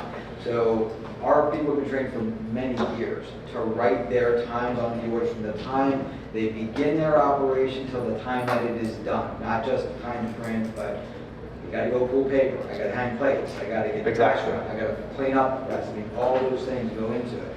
So they're going start to finish, but we have not been successful about being able to do real-time collection using the system. Okay, and have you used or looked at Time Tracker at all? We tried it in the past, now this was years ago, but we didn't have great experience with it. Okay, what was the obstacle? Honestly, I can't remember right now because it was that long ago. It works better for long runs. It doesn't work better if you have short runs. Okay, because it's too much. Your operators steps. are spending more time documenting than they are working. That's a fair point, yeah. I think that will change. I mean, it's not immediately, but I think eventually it's going to be more automated where the equipment can, kind of automatically feed into the system. Maybe AI will play a role in this as well. I mean, I've heard of things like if the operator walks by, it could detect their phone and then it could trigger when they're starting it, and then, how much Big Brother do you want watching? But I mean, it's the technology starting to get there, and we'll start to see that flow into our system. In the interim, yes, it does require some type of person intervening with the system, and where I've seen it successful is where it's been kind of enforced within the shop. Kind of a hard line, you have to do this, this is required. And a lot of times it's resistance at first, but after a couple of weeks, what I've seen is people begin to rely on it. Because in the example of a job, if an operator's doing it, really if they're using the time tracker, they would scan their name to select themselves, and they would scan the service they're working on. And that starts the clock. And then when they're done, they scan it again, and that stops the clock. And not only does it stop the clock, it can mark the service is done, so it updates it captures the new times. It also updates the status of the job. So now that's system-wide. They're not, going through it and communicate. You have the printer's plans telling you what the most updated thing is. Now, do they all have to have a full-blown printer's plan running, or do you have an API? So you needed an active session to printer's plan. Now, what I've seen is strategically located computers, because you do want some efficiencies. You can even use, I think, some of the mobile, the tablet. It doesn't work as well on a phone, but like a tablet, and then that way we wanted to make that barrier as small as possible to doing things. But if you put workstations, you just put them throughout, and then they could just connect and make it easy for them to update things. We're actually looking at tools to even make that easier, maybe even mobile ready. I submitted 500. Okay, that's good. Yeah, because that's something we're evaluating both, collectively at PrintReach, like this shop floor data collection even ties into inventory, and just really reevaluating that and making it a lot better, because we do feel it's so critical to get this data to you in an easy fashion so you can make good decisions.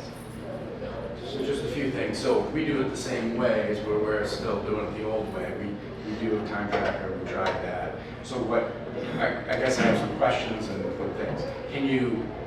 Is there a way to print what an operator's list looks like for the day so that they have to physically submit that to their manager and say, this is what I did today? So you can print those lists, because any of these lists I could filter by operator. You could assign things to operator. I don't know if, I know Jason, you do a lot of scheduling. Do you actually assign things to operators, or do you? So once you've assigned an operator to a task, now we have the ability to print different lists and see what gets done. I mean, to me, even just having it on the screen, you might be wanting it for accountability and reporting, but what's in printer's plan is going to be the most current and most accurate. So relying on that. I tell my team that their time tracking needs to match their hours work. Well, it's got to be a threshold there. 10%, that's the expectation. So how much you think they're gonna get? How many hours a day is a typical operator working? Like 7 to 8, hours tracked, but there can be some carryover. Yeah. It's off like an hour because you got that time between clocking in and clocking out and moving from task to task. It's not always 100% accurate, but I like to see you worked 8 hours, you clocked in, and then I see you track for 7.5. I feel good about that. Yeah, that's what I hear. I mean, you're not going to get full 100% capacity. To me, that's not realistic for anybody. Well, then some of the operators start running 2 machines side. They start running 2 machines, and then you see that efficiency. Yeah, right? yeah. Great. And you got 3 machines running, and you tracked, 18 hours, but it's really he only works 7, right?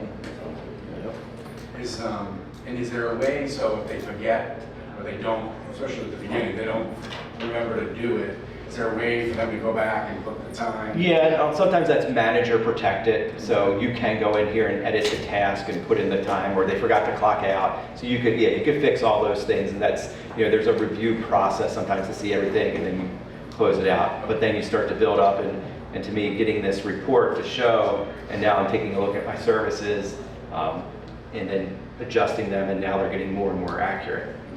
And last question, sorry, the machines, so you need printers planted at each location.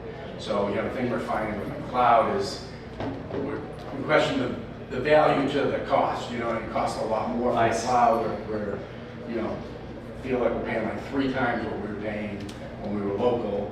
And then we need more That's users. a fair point. So yeah, maybe we could come up with something that's fair, because like, you know, if they're just using a small segment, and maybe that should have a different cost to you.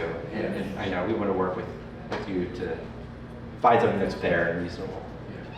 Yeah, I was thinking along those lines, is there like a read-only license? So that my digital production folks can just, you know, see what's on there and say, I did that. More or less. So you could have it so the only tab they get into is Time Tracker. Like when they start Printers Plan, they don't see any of the other tabs, they just see Time Tracker or Scheduler.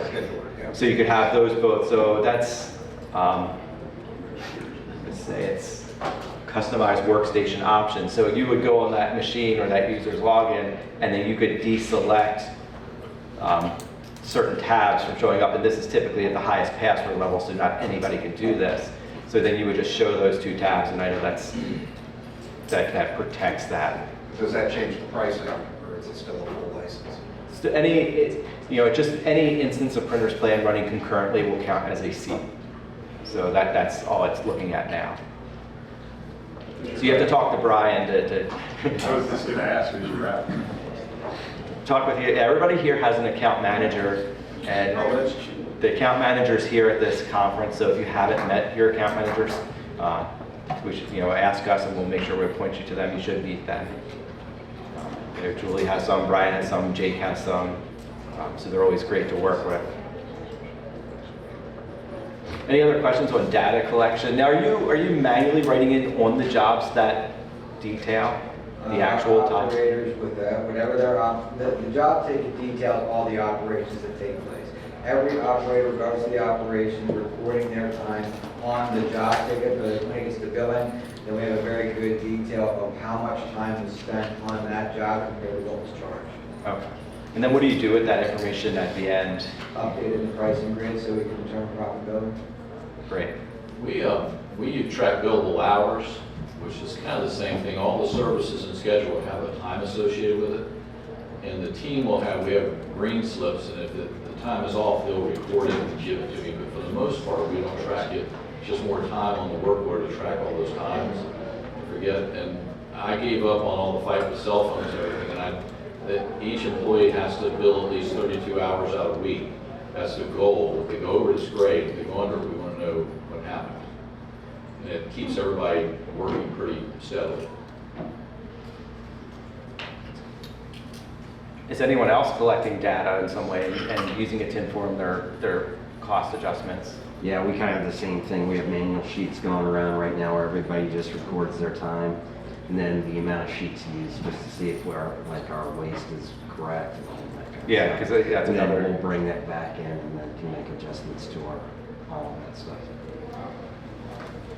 So are there any other pain points? I mean, I heard the one, it's a lot of manual steps, especially for smaller jobs, and you're losing a little bit of efficiency. What other pain points are they with, you know, trying to collect this data? Or is it just something you never thought about doing? Good, I don't have to build anything. Build an app. No. Build like an app for Apple or something like that. So, because like right now, you know, we have a locally hosted version of Printers Plan. So, with the way that that's set up, is we RDP into like our terminal server. So, and then you can kind of move these carts around. But it's it's not always efficient. But if somebody had like a handheld scanner of some sort that would make that a little easier, would be kind of nice. Yeah, we actually have something in development. I was almost going to show it here, but it's not quite ready for Printers Plan, but it is. It's not technically an app, but it's mobile. It's designed for mobile, so it's Android, iPhone, any of those, and it would work the same way. And you could connect, you could use the scanner. So we're going to see how we could leverage that in Printers Plan, because it seemed like everybody, when I was looking at some of the feedback, that was something that was interesting to everybody here. So not quite ready to go in detail with that, but that is something that's in the works, so to speak. And if you're looking at match locations, Okay. So But locations, yeah. With that, because the shop floor data is incredible and that's something for business, but locations, like our production manager walks the floor every morning to see where jobs are.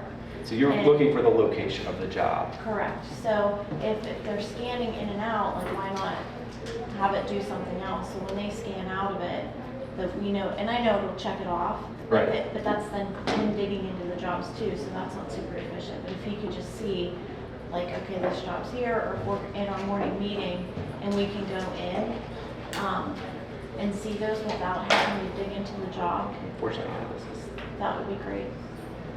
I'm trying to think if there's a view. Unfortunately, I have like my, Like you can pull it up by service, and we have those on screens in the shop, but to know like where the job has gone. so one of the challenges, but one of the questions I have is, so you have a job and let's say it has 5 items. Yeah. What would you want to show? Because in theory, all 5 items could be in different locations. So how do you capture that on a job level? Is that more of an item view than you would be interested in where? That's why I always said I didn't think it was important. Well, so,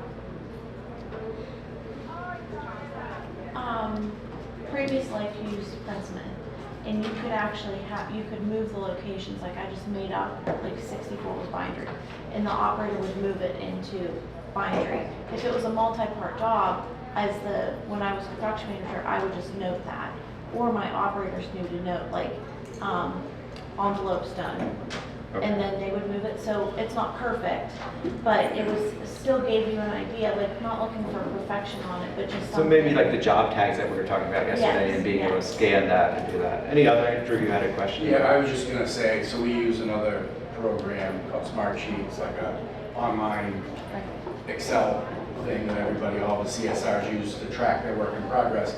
And for years, we did, it was the same thing, we're tracking at the job level and on those mailings, we just kind of fudged it, the person would move it to their appropriate next department, and then, we go in and say, oh, why is it there? And it's because there's an envelope that's, in another department or whatever. Then we just started copying, that entry a couple times, that's how we do it now.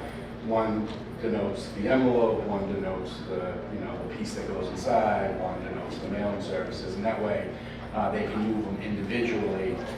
So I don't know, multiple statuses even on the job level or something like that might help, Okay. Or even if you had that multi-part job, and again, the majority of the jobs are not that way, so it wouldn't be, like, they would be the exceptions, not the rule. But if you have even, in your operators, communication is key, of course. Right. So if they're talking and they know the envelopes aren't done, but the print is done, they can even move it into envelope.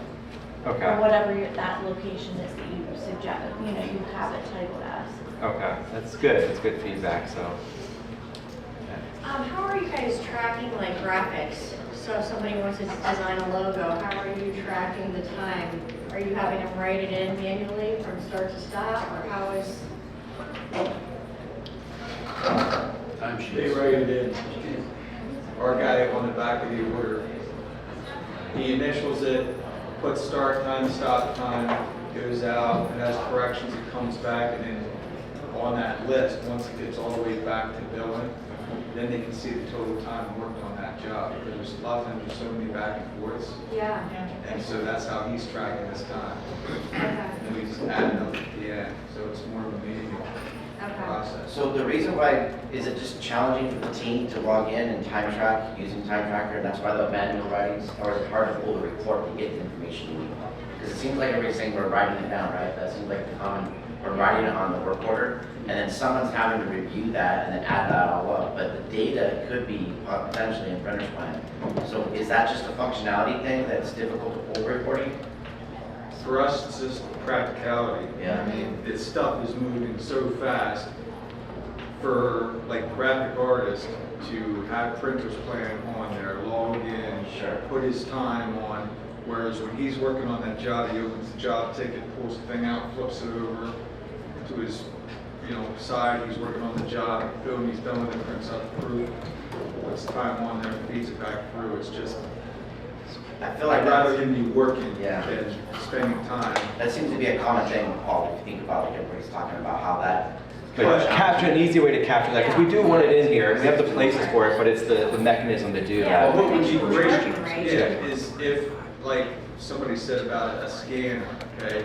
If, you know, everybody's got their phone now, and so if they could just use a QR code or something like that that ties into that operation, that would be then a quick That would be way the- to yeah. capture all of the production time of these people. No, yeah, I think that's the thing, it's gotta be, we were kind of all agreeing that it has to be easy to capture that, and it's up to us to help you find a way. So, you know, in the coming year, I might be reaching out to some of you as far as some concepts and does this work and trying it out. So if you're interested in that, you know, being a part of that process, let me know. And then, because we need help. You know, we have a perspective. You're giving me great feedback and seeing where it's failing, and then that's how the product drives. And for the goal of this whole conference to achieve that. So specifically to your question, this is one thing I've seen people implement. So they do a first design, I don't know if I have it set up in here, and they capture time against that, then they send it for review, and then invariably it comes back for changes. So you have that initial time. Then what they'll do is they'll add additional services to this job. So like I have this revisions to art, and each time they want to change, I add a new service to the job. So what that does is it gives me, I could track each iteration, how long I spent on it. Maybe I have a different rate for revisions or not, I don't know. And then I start to see like, okay, this customer, we had 8 revisions. You know, maybe we need to account for that next time we do a job with them. So yes, it does require adding additional services, but you get a clearer picture of what happened, and it helps with the billing aspect where you could say, hey, we did this design, we have all these revisions, I could break it down to you. So this I know has helped some people in terms of really managing where that kind of black hole of design work and where it all goes, and getting a good pulse on that. So does that help you? I only have 3 in here. You might have more, and then just each time adding it, and so you can track it. Something that I'd be interested in is a way that we could have just maybe an extra field that we want to use for tracking purposes. I have an idea of passively tracking them through tags. You can get a strip of labels that have RFIDs in them. Right. And then therefore I could have a barcode on each part of the work order for where it is in the shop. At least that way, when they go to do their job, they don't have to scan anything using their own phones. It would almost be like a letter tray with an RF reader in it. They just place the job on the tray while they're working. When they take it out, it means they stopped. And it's almost like a find my phone. Interesting, yeah. Find my phone, I'll know where it is in the plant because it's sitting on a reader. And they can have readers that I'm working on, and then just kind of like those racks where you have on your wall, everything's staged for that. Maybe it's sitting there, but there's RF readers in all those, and they're cheap. Yeah. And they're passive. That's an interesting concept to. But I would need to have another barcode. Yeah, there has to be. Unless you have a way of matching it, and I would have another. Well, I never thought about it before doing that, but I mean, I could see, I could see how potentially that could lead to, ways of tracking things without requiring as much interaction from a person. Without a Passive. barcode, because Yeah. where I used to work, they had barcodes on each one of the operations. And again, either the user had to go to a centralized station in the warehouse to punch in, or they tried to do scanners at the workstations, but it just, QR codes was even still too cumbersome for people. Because they're creatures of habit, they're lazy. What's the other? So did anybody have any specific service-related or costing questions that they were hoping to get addressed or have the community address? So everything's working as you want? So when you go into edit costs and the margins are on there, our margins don't seem to be calculating like correctly, I would say. So if you go in and you have your markups, like It just, for our system, it just selects randomly who gets what, so it's not like across the board. So say our bindery might be getting, cut out of like a smaller portion of the job versus what. You find a proof different is. job. Yeah, like, let's say the job is like, I don't know, $4,000 in pre-press to, process a PDF is only like $35. Like, it hammers the heck out of like pre-press. They get like 38 cents. Right. So the way, so in this window, this is a window I've used quite a bit, and if you're tracking down or working with services, this is the ideal window to really find out where the discrepancy is or what's happening. And just as an overview, so it's giving us a breakdown of each service on the item. It shows you the time, the materials. It gives us the time cost, the material cost. I could also come in here and get this quantity detail. So if you haven't used this window before, there's a ton of information here. So if I'm setting up, in this case it's an offset press, I'm seeing, okay, is my setup time correct? Is my run speed correct? So if something's out of line when you're first setting up a service, this is where I often direct people and kind of pinpoint what's inaccurate. It's a million impressions an hour. Okay, well that tells us, that directs us where to go. How'd you get to that window? So in here, just to back up, so every job, when we're in the job, we have this edit cost button, and this will take us to the cost that gives us a breakdown. So each service is calculating its cost, and then the pricing, there's different pricing. There's different ways to price. So there's cost plus markup, where you have a markup rate. It could be a sliding scale markup rate that is derived. It could also use a price table. Now, when we're using a price table, it's really just saying, here's the cost, here's the price, and the difference is going to, it's going to be a calculated markup. So I don't know if that's part of what you're experiencing. It's just the way you have it configured from a pricing standpoint. Right, I just don't know why it hits some departments so negatively and other ones. So when you're looking at your financials, then that pulls into there because you're like, oh shoot, we're not making any money in that area. Well, printers or enforcement printers plan. So that would tell me something's not set properly, is the quick answer to that. Now, that might be intentional. It's like maybe it's a loss leader service that you just know you're going to take a hit on because you're getting more, or it could just be something's wrong. My cost is either too high or my pricing's too low. So I'm looking at this and I see this big negative. Well, why is that? I have this big cost. So that's where I would, you do want to look for those services that are showing, being negative losses, and then drill down on some jobs to see, okay, why is it accurate from a cost standpoint? So that's the exercise what I would encourage you to do is look, okay, is my cost accurate? So I think to give more background to this, it's only when we're starting to mess with margin. So if we price a job out, from standard costs, it's totally fine. Then when you want to say, okay, if you're trying to get aggressive and you're saying, okay, I'll accept 35% margin on this job, and you go down to 35% margin, that's where it starts to get really goofy, is when you're messing with it. So when I do that, and it's similar like I'm doing here, if I manipulate the price of the item, it's going to proportionately disperse that. So with any job in Printer's Plan, the item price is going to be sum of the services. So they have to add up. All the services add up to the item price. All the items add up to the job subtotal. So if that doesn't equal, then we get a discrepancy on the job, which we don't want. So when you make a change, it's going to proportionately based on what it is. So you can't segregate two services and say, don't touch these, take it from everywhere else. That's one of the features I know, like, it's been requested.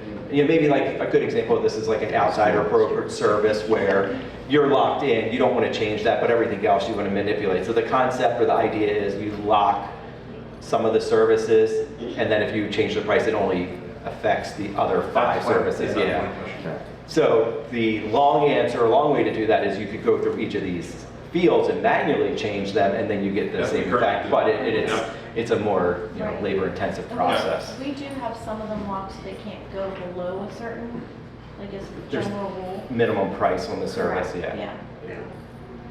I mean, going in here is an advanced function that not everybody should have access to. I think it's a powerful, and it could have a great impact on things for obvious reasons.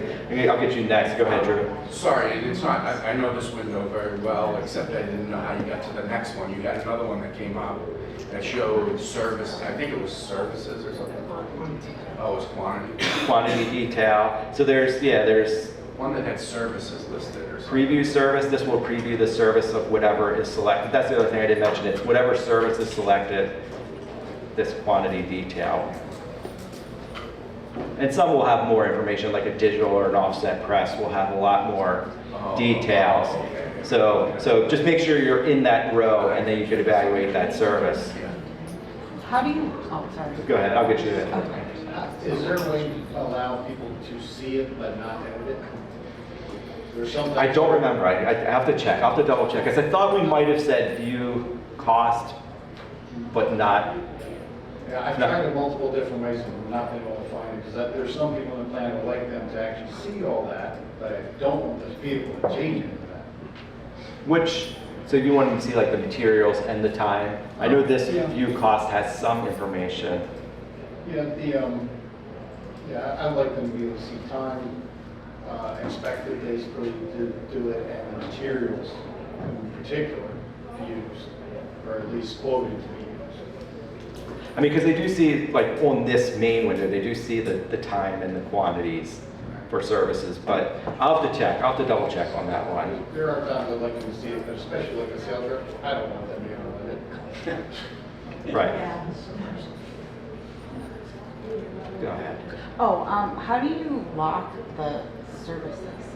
You were showing there was like a plus on. Okay, it's a good question. If I manually change something, you'll notice that it visually put in these plus signs. And what that's communicating is we've adjusted the price and it's above the system default price. So that's all it's really telling us. And if we had went below, it's going to be minuses. And then when you save this little character here shows if it's below or above the default, what Printer's Plan says the price is. So these were just visual cues to help you, and if you're reviewing jobs, you might see. Now the locking is something different. So let's say you went in and made this change, and you don't want anybody to alter it. Well, I could just double click on this lock and say, you could have this password protected, or you could just put a low level just to kind of communicate that it's locked. And now it will warn you that it's locked, and if it's password protected, they can't go in and change it unless they have the necessary password. So in some cases, you may want to lock down things that you've changed and tweaked, and a lot of people use it just to protect from other people accidentally changing. That's the most common case. So you do have that lock. So if you do spend time manipulating those prices, take that extra step and lock it so no one's repricing it. Now, if you change quantity and do all these other things, proceed with caution, because that's a fundamental change to the job. Did you have a question, Drew? No? Okay, so we have some people that, we have established pricing, so we'll lock that price when they do it. Is there a way to set that you're gonna lock that price so when you copy it over to a new job, but what you wanna do is update the cost, like your material costs and all of that stuff, but still keep the sale price the same? So you want the same sale price. Yeah, so we have some customers we've held pricing for like, let's just say 4 years. Okay. And then so we'll constantly copy it over, but when I do my gross margin by job report at the end of every month, I go, is this job still profitable? Because it's locked like that, it's not capturing the new updated like material costs and stuff. So when you reprice, I think there is a way to do that. I have to dive into some of those reprice options, because when you reprice, depending on what's changed, it will bring up a window similar to this, and sometimes it could say, update cost but keep last price. Update cost and use new price. And there's a lot of variation in there, because if you add a new service, that changes the rule a little bit. If you change the quantity, that alters the rule a little bit. But I hear what you're saying. You just want to update the cost but keep the price the same. And I think there is a way to do that. I have to look at the different reprice options for that one specifically.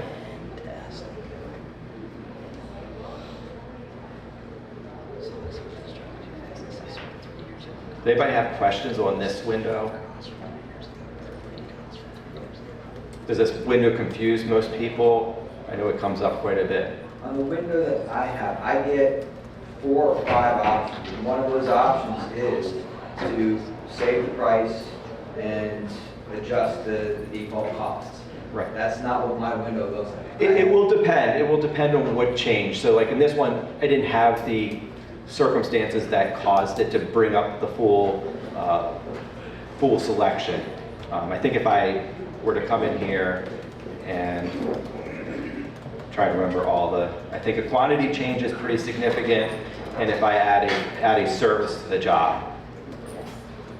So we've done all this, and now you're getting, because I made those additional things, okay, each one of these each one of these has a valid use case. So we can't tell you which one to pick. This is going to require someone to make an informed decision. So we want to make sure they're informed. And we have this help button in here. Yeah, I know it's a lot of text, but it's attempting to explain. We spend more time probably on this window than the actual feature to try and communicate what's happening, because it is a little complex what you're doing.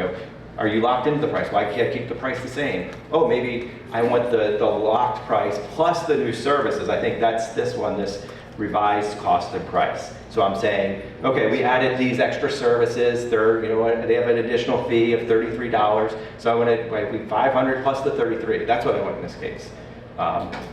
The other one, I might just say, no, keep it at the 500, even though I add those services. I don't want to mess up the job and forget those services. So that all happens sometimes. A person forgot to add a service. You don't want to mess up the production. You already messed up the estimate, but you don't want to mess up the production. So you add it, but you want to keep the same price as before. And then other times you want, hey, reset everything back to what the system says it is. So, Chris, I think that's what you just asked. That is exactly what I just asked. Yep.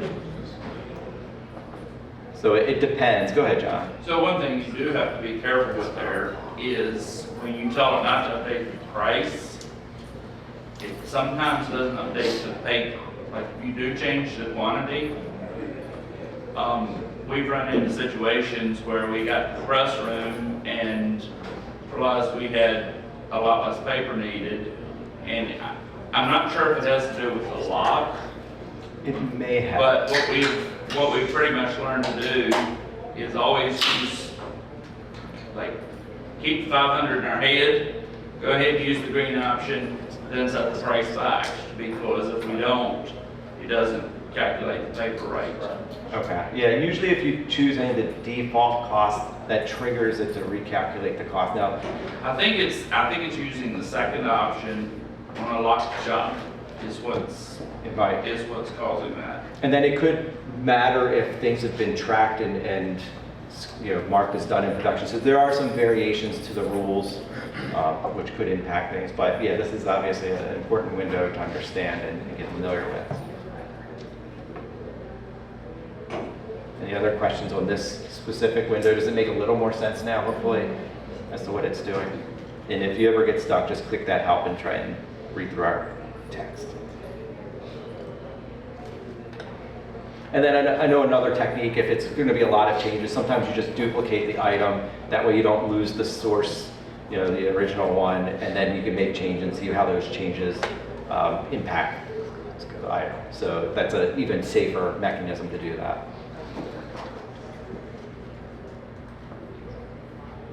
Are there any other questions on this edit cost window? I know over here there's also, I think, if I right click, it tells me some of the, if I did change things, it could see what the default is versus the current. So you could do that on a service per service level if you right click on this field. So sometimes that gives a little more information as well. And then if you wanted to, you could update some of the times manually, but this is really where the data collection comes into play.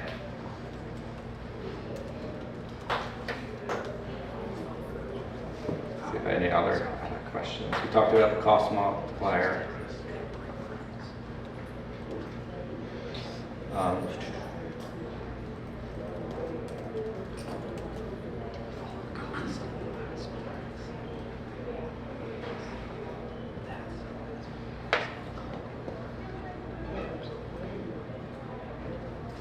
So, how many of you have your services set up like this? You notice, like when I clicked on a category, within it I had these kind of red headers, and then it's organized a lot cleaner. Is everybody doing that, or do you just have a long list? So you're doing that, anybody else? Or you have that? Yeah. I have a long list. Okay, so I don't need to go over that. I was just gonna mention, like, we have that, when you're setting up, just in brief, when you're setting up services, close out of this and we'll go to,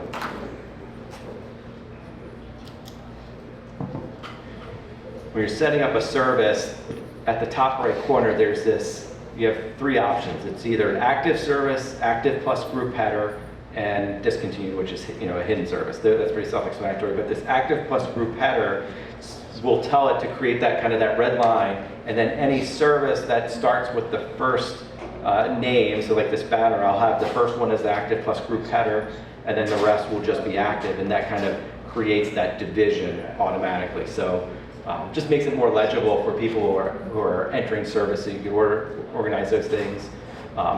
In this window, you also have you know, the ability to customize the order of things, so you can move departments up. You know, I always recommend put it in your natural production workflow. You know, you could move things around, and even categories you can move around, and that's another thing. You don't change this too often, but if something doesn't make sense from like how you're working through it, you can come in here and manipulate this and move things around. So I try and do it in a way that from production, so when the next service is checked, it's naturally going to that next department. So I do suggest that.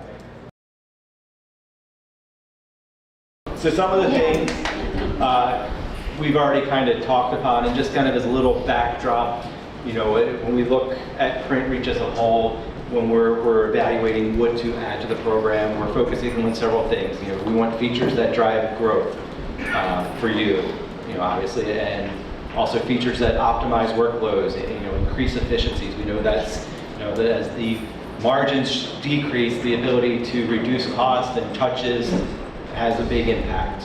Even though it could be a small change, a click or two here, it adds up over the course of a month and a year. So we want to look for ways to optimize and automate things. And then we also want features that engage your customers, because it locks them into you as a provider.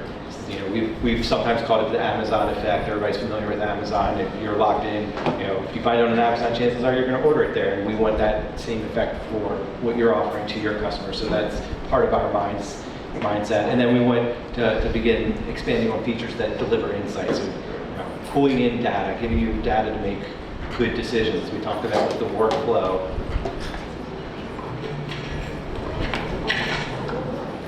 The workflow and data collection, so you can make informed data-driven decisions. And we want to provide more and more along those lines to achieve those goals.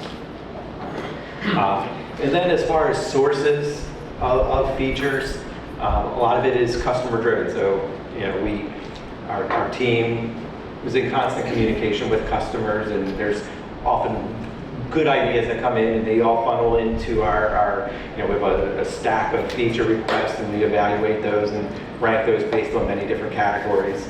And of course, this Reach on the Beach event is another good opportunity to extract feedback. It also, like, to me, this is one of the best ones, because everybody here can talk and discuss and present, you know, the ideas and get a lot of feedback, both from our perspective and your perspective, so it really informs the feature much better. And then there's going to be new technologies that come into play, whether it was like a new Windows update or new operating system or AI or any of those things. We always try and keep our eyes ahead to see those and prepare those for you, so that you're prepared and you're not left behind, because no one wants to be left behind. And then we take looks, you know, at the pulse of the industry. We kind of try and see where things are going. We talk to people. We're looking at different publications and different resources to just really see where things are trending and try and anticipate those as best we can, so we can prepare you as well. And then, as we've talked about earlier, we always like to put in fixes, little things that maybe are small from an attractiveness standpoint, but greatly improve your quality of life. So we always try and put those in with any release, and I'm sure there's a bunch that everybody would like, and we try and put those in as well. So with that, I'll start to go into what we're currently working on. Many of this we've talked about yesterday and today. Obviously, the SQL database. We also we're putting the finishing touches of this 500-hour commitment from last year, which included the line item text, rich text note, and the delivering ticket printing. So we kind of showed those, and they're just about wrapped up. One of the other things that we've started to undertake is the single sign-on and multi-factor authentication. We actually have this, we're getting ready to release this in PrintReach Central, and for those who are not familiar, PrintReach Central is kind of the central hub for our payment solution, and it's doing JobLink, and we're putting more and more things in there because it's a newer technology, and it gives us a lot more flexibility that we don't have in native Printers Plan. So we see ourselves expanding that, and as part of that, we're going to have the ability to provide multi-factor authentication, which I know no one likes, but everybody in some form kind of appreciates the extra layer of security. That's something I haven't really talked about these last 2 days, but behind the scenes, especially for our cloud, we've put a tremendous amount of effort in security because being a payment provider, we have to have certain levels of standards that are required of us. So that's one of the benefits of being in the cloud. We're doing that for you. We're taking in, all these type of pin testing and other elements to make sure that we're as secure as possible. I don't think anything's 100%, but there is a lot that goes into that, and this is just another step in that direction. We've also put in, we talked about yesterday, the loyalty loop enhancements, again, making that an even better integration than what it is, and I hope we had a chance to talk to John or AJ the last 2 days and see what they're offering. And I know many of you have said how well their solution has helped you. And then we have the built-in email client, which is just about ready to roll out the door. And then we saw the formula fields. One of the things I didn't mention, and maybe this is something, a post thing we could look at, is you could do those on a lot of your email templates. So very good solution for maybe you want to send an email, 50% deposit required before you start to order. Well, I could create a template with the formula field that does that, and then it will prompt them to pay 50% of the job, and then once you get that payment, you can start production. So just a thought. And then we saw the ShipStation node field, which that one's done as well. And then here's the security.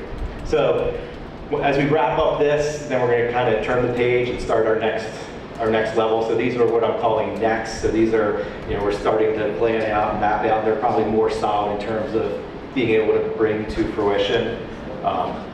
So in this, we have the REST API, where we're going to be building the REST API. This has come up a lot.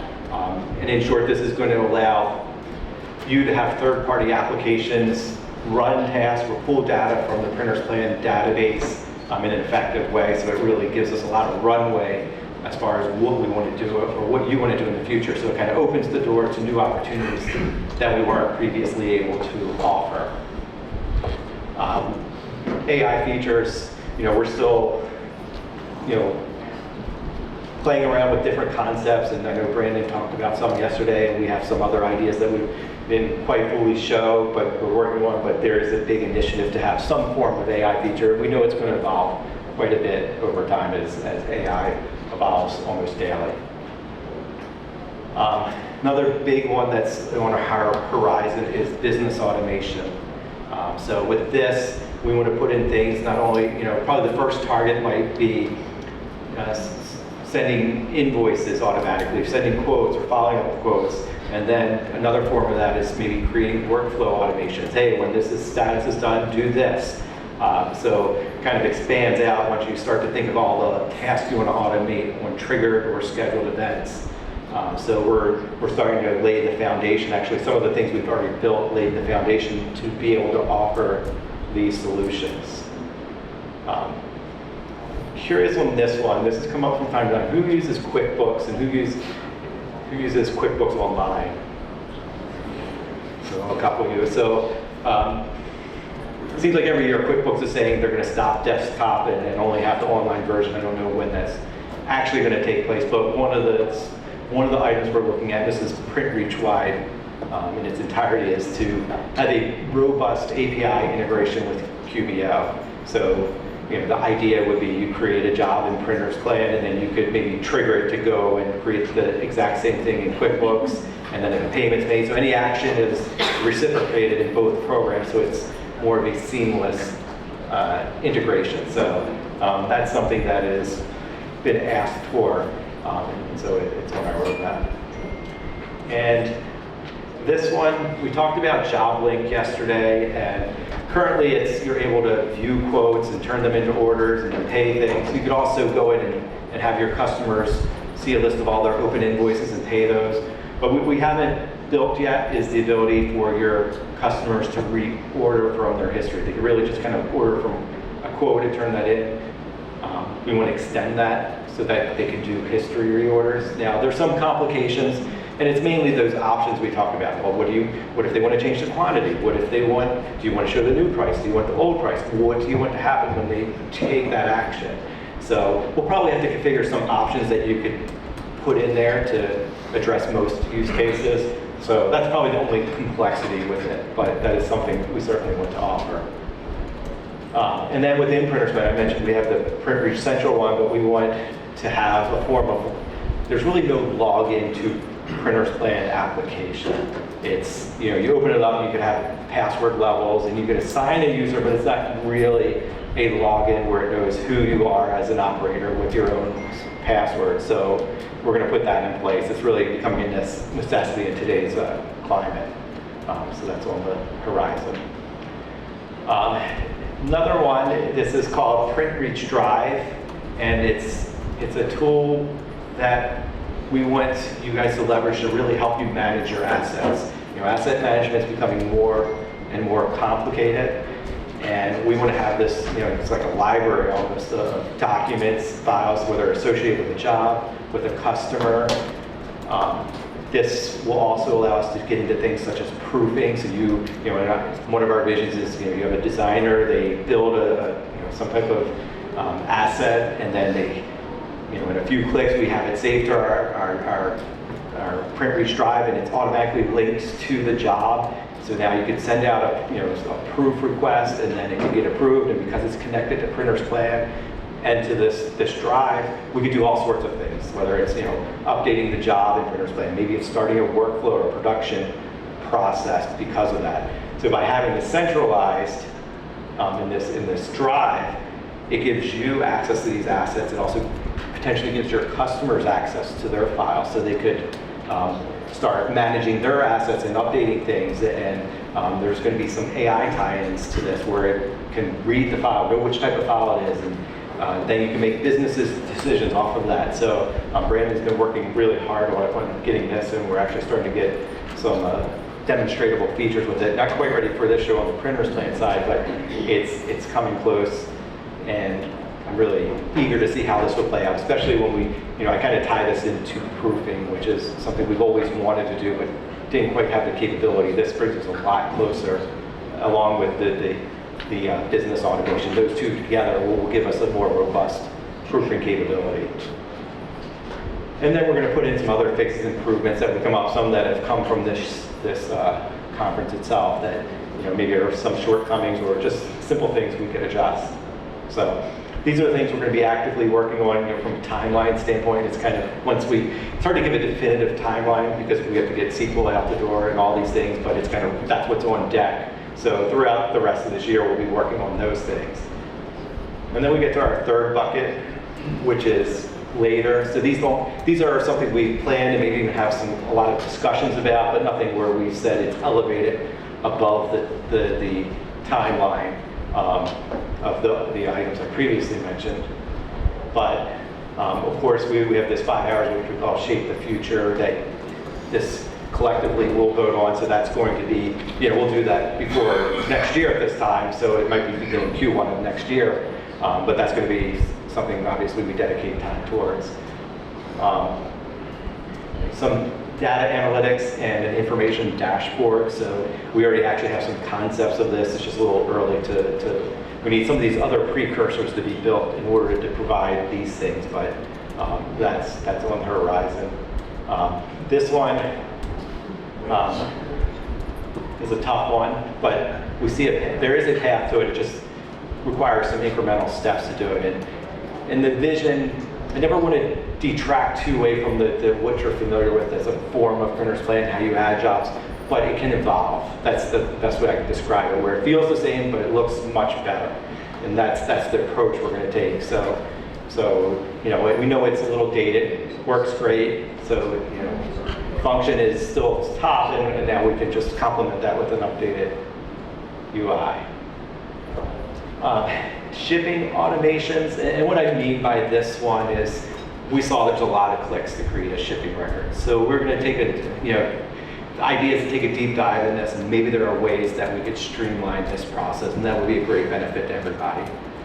And actually some of these later ones we're going to throw onto the voting for, because what that will do is give them the opportunity to elevate the priority, and you guys decide that. So these are the ones I'm championing, and hopefully they resonate.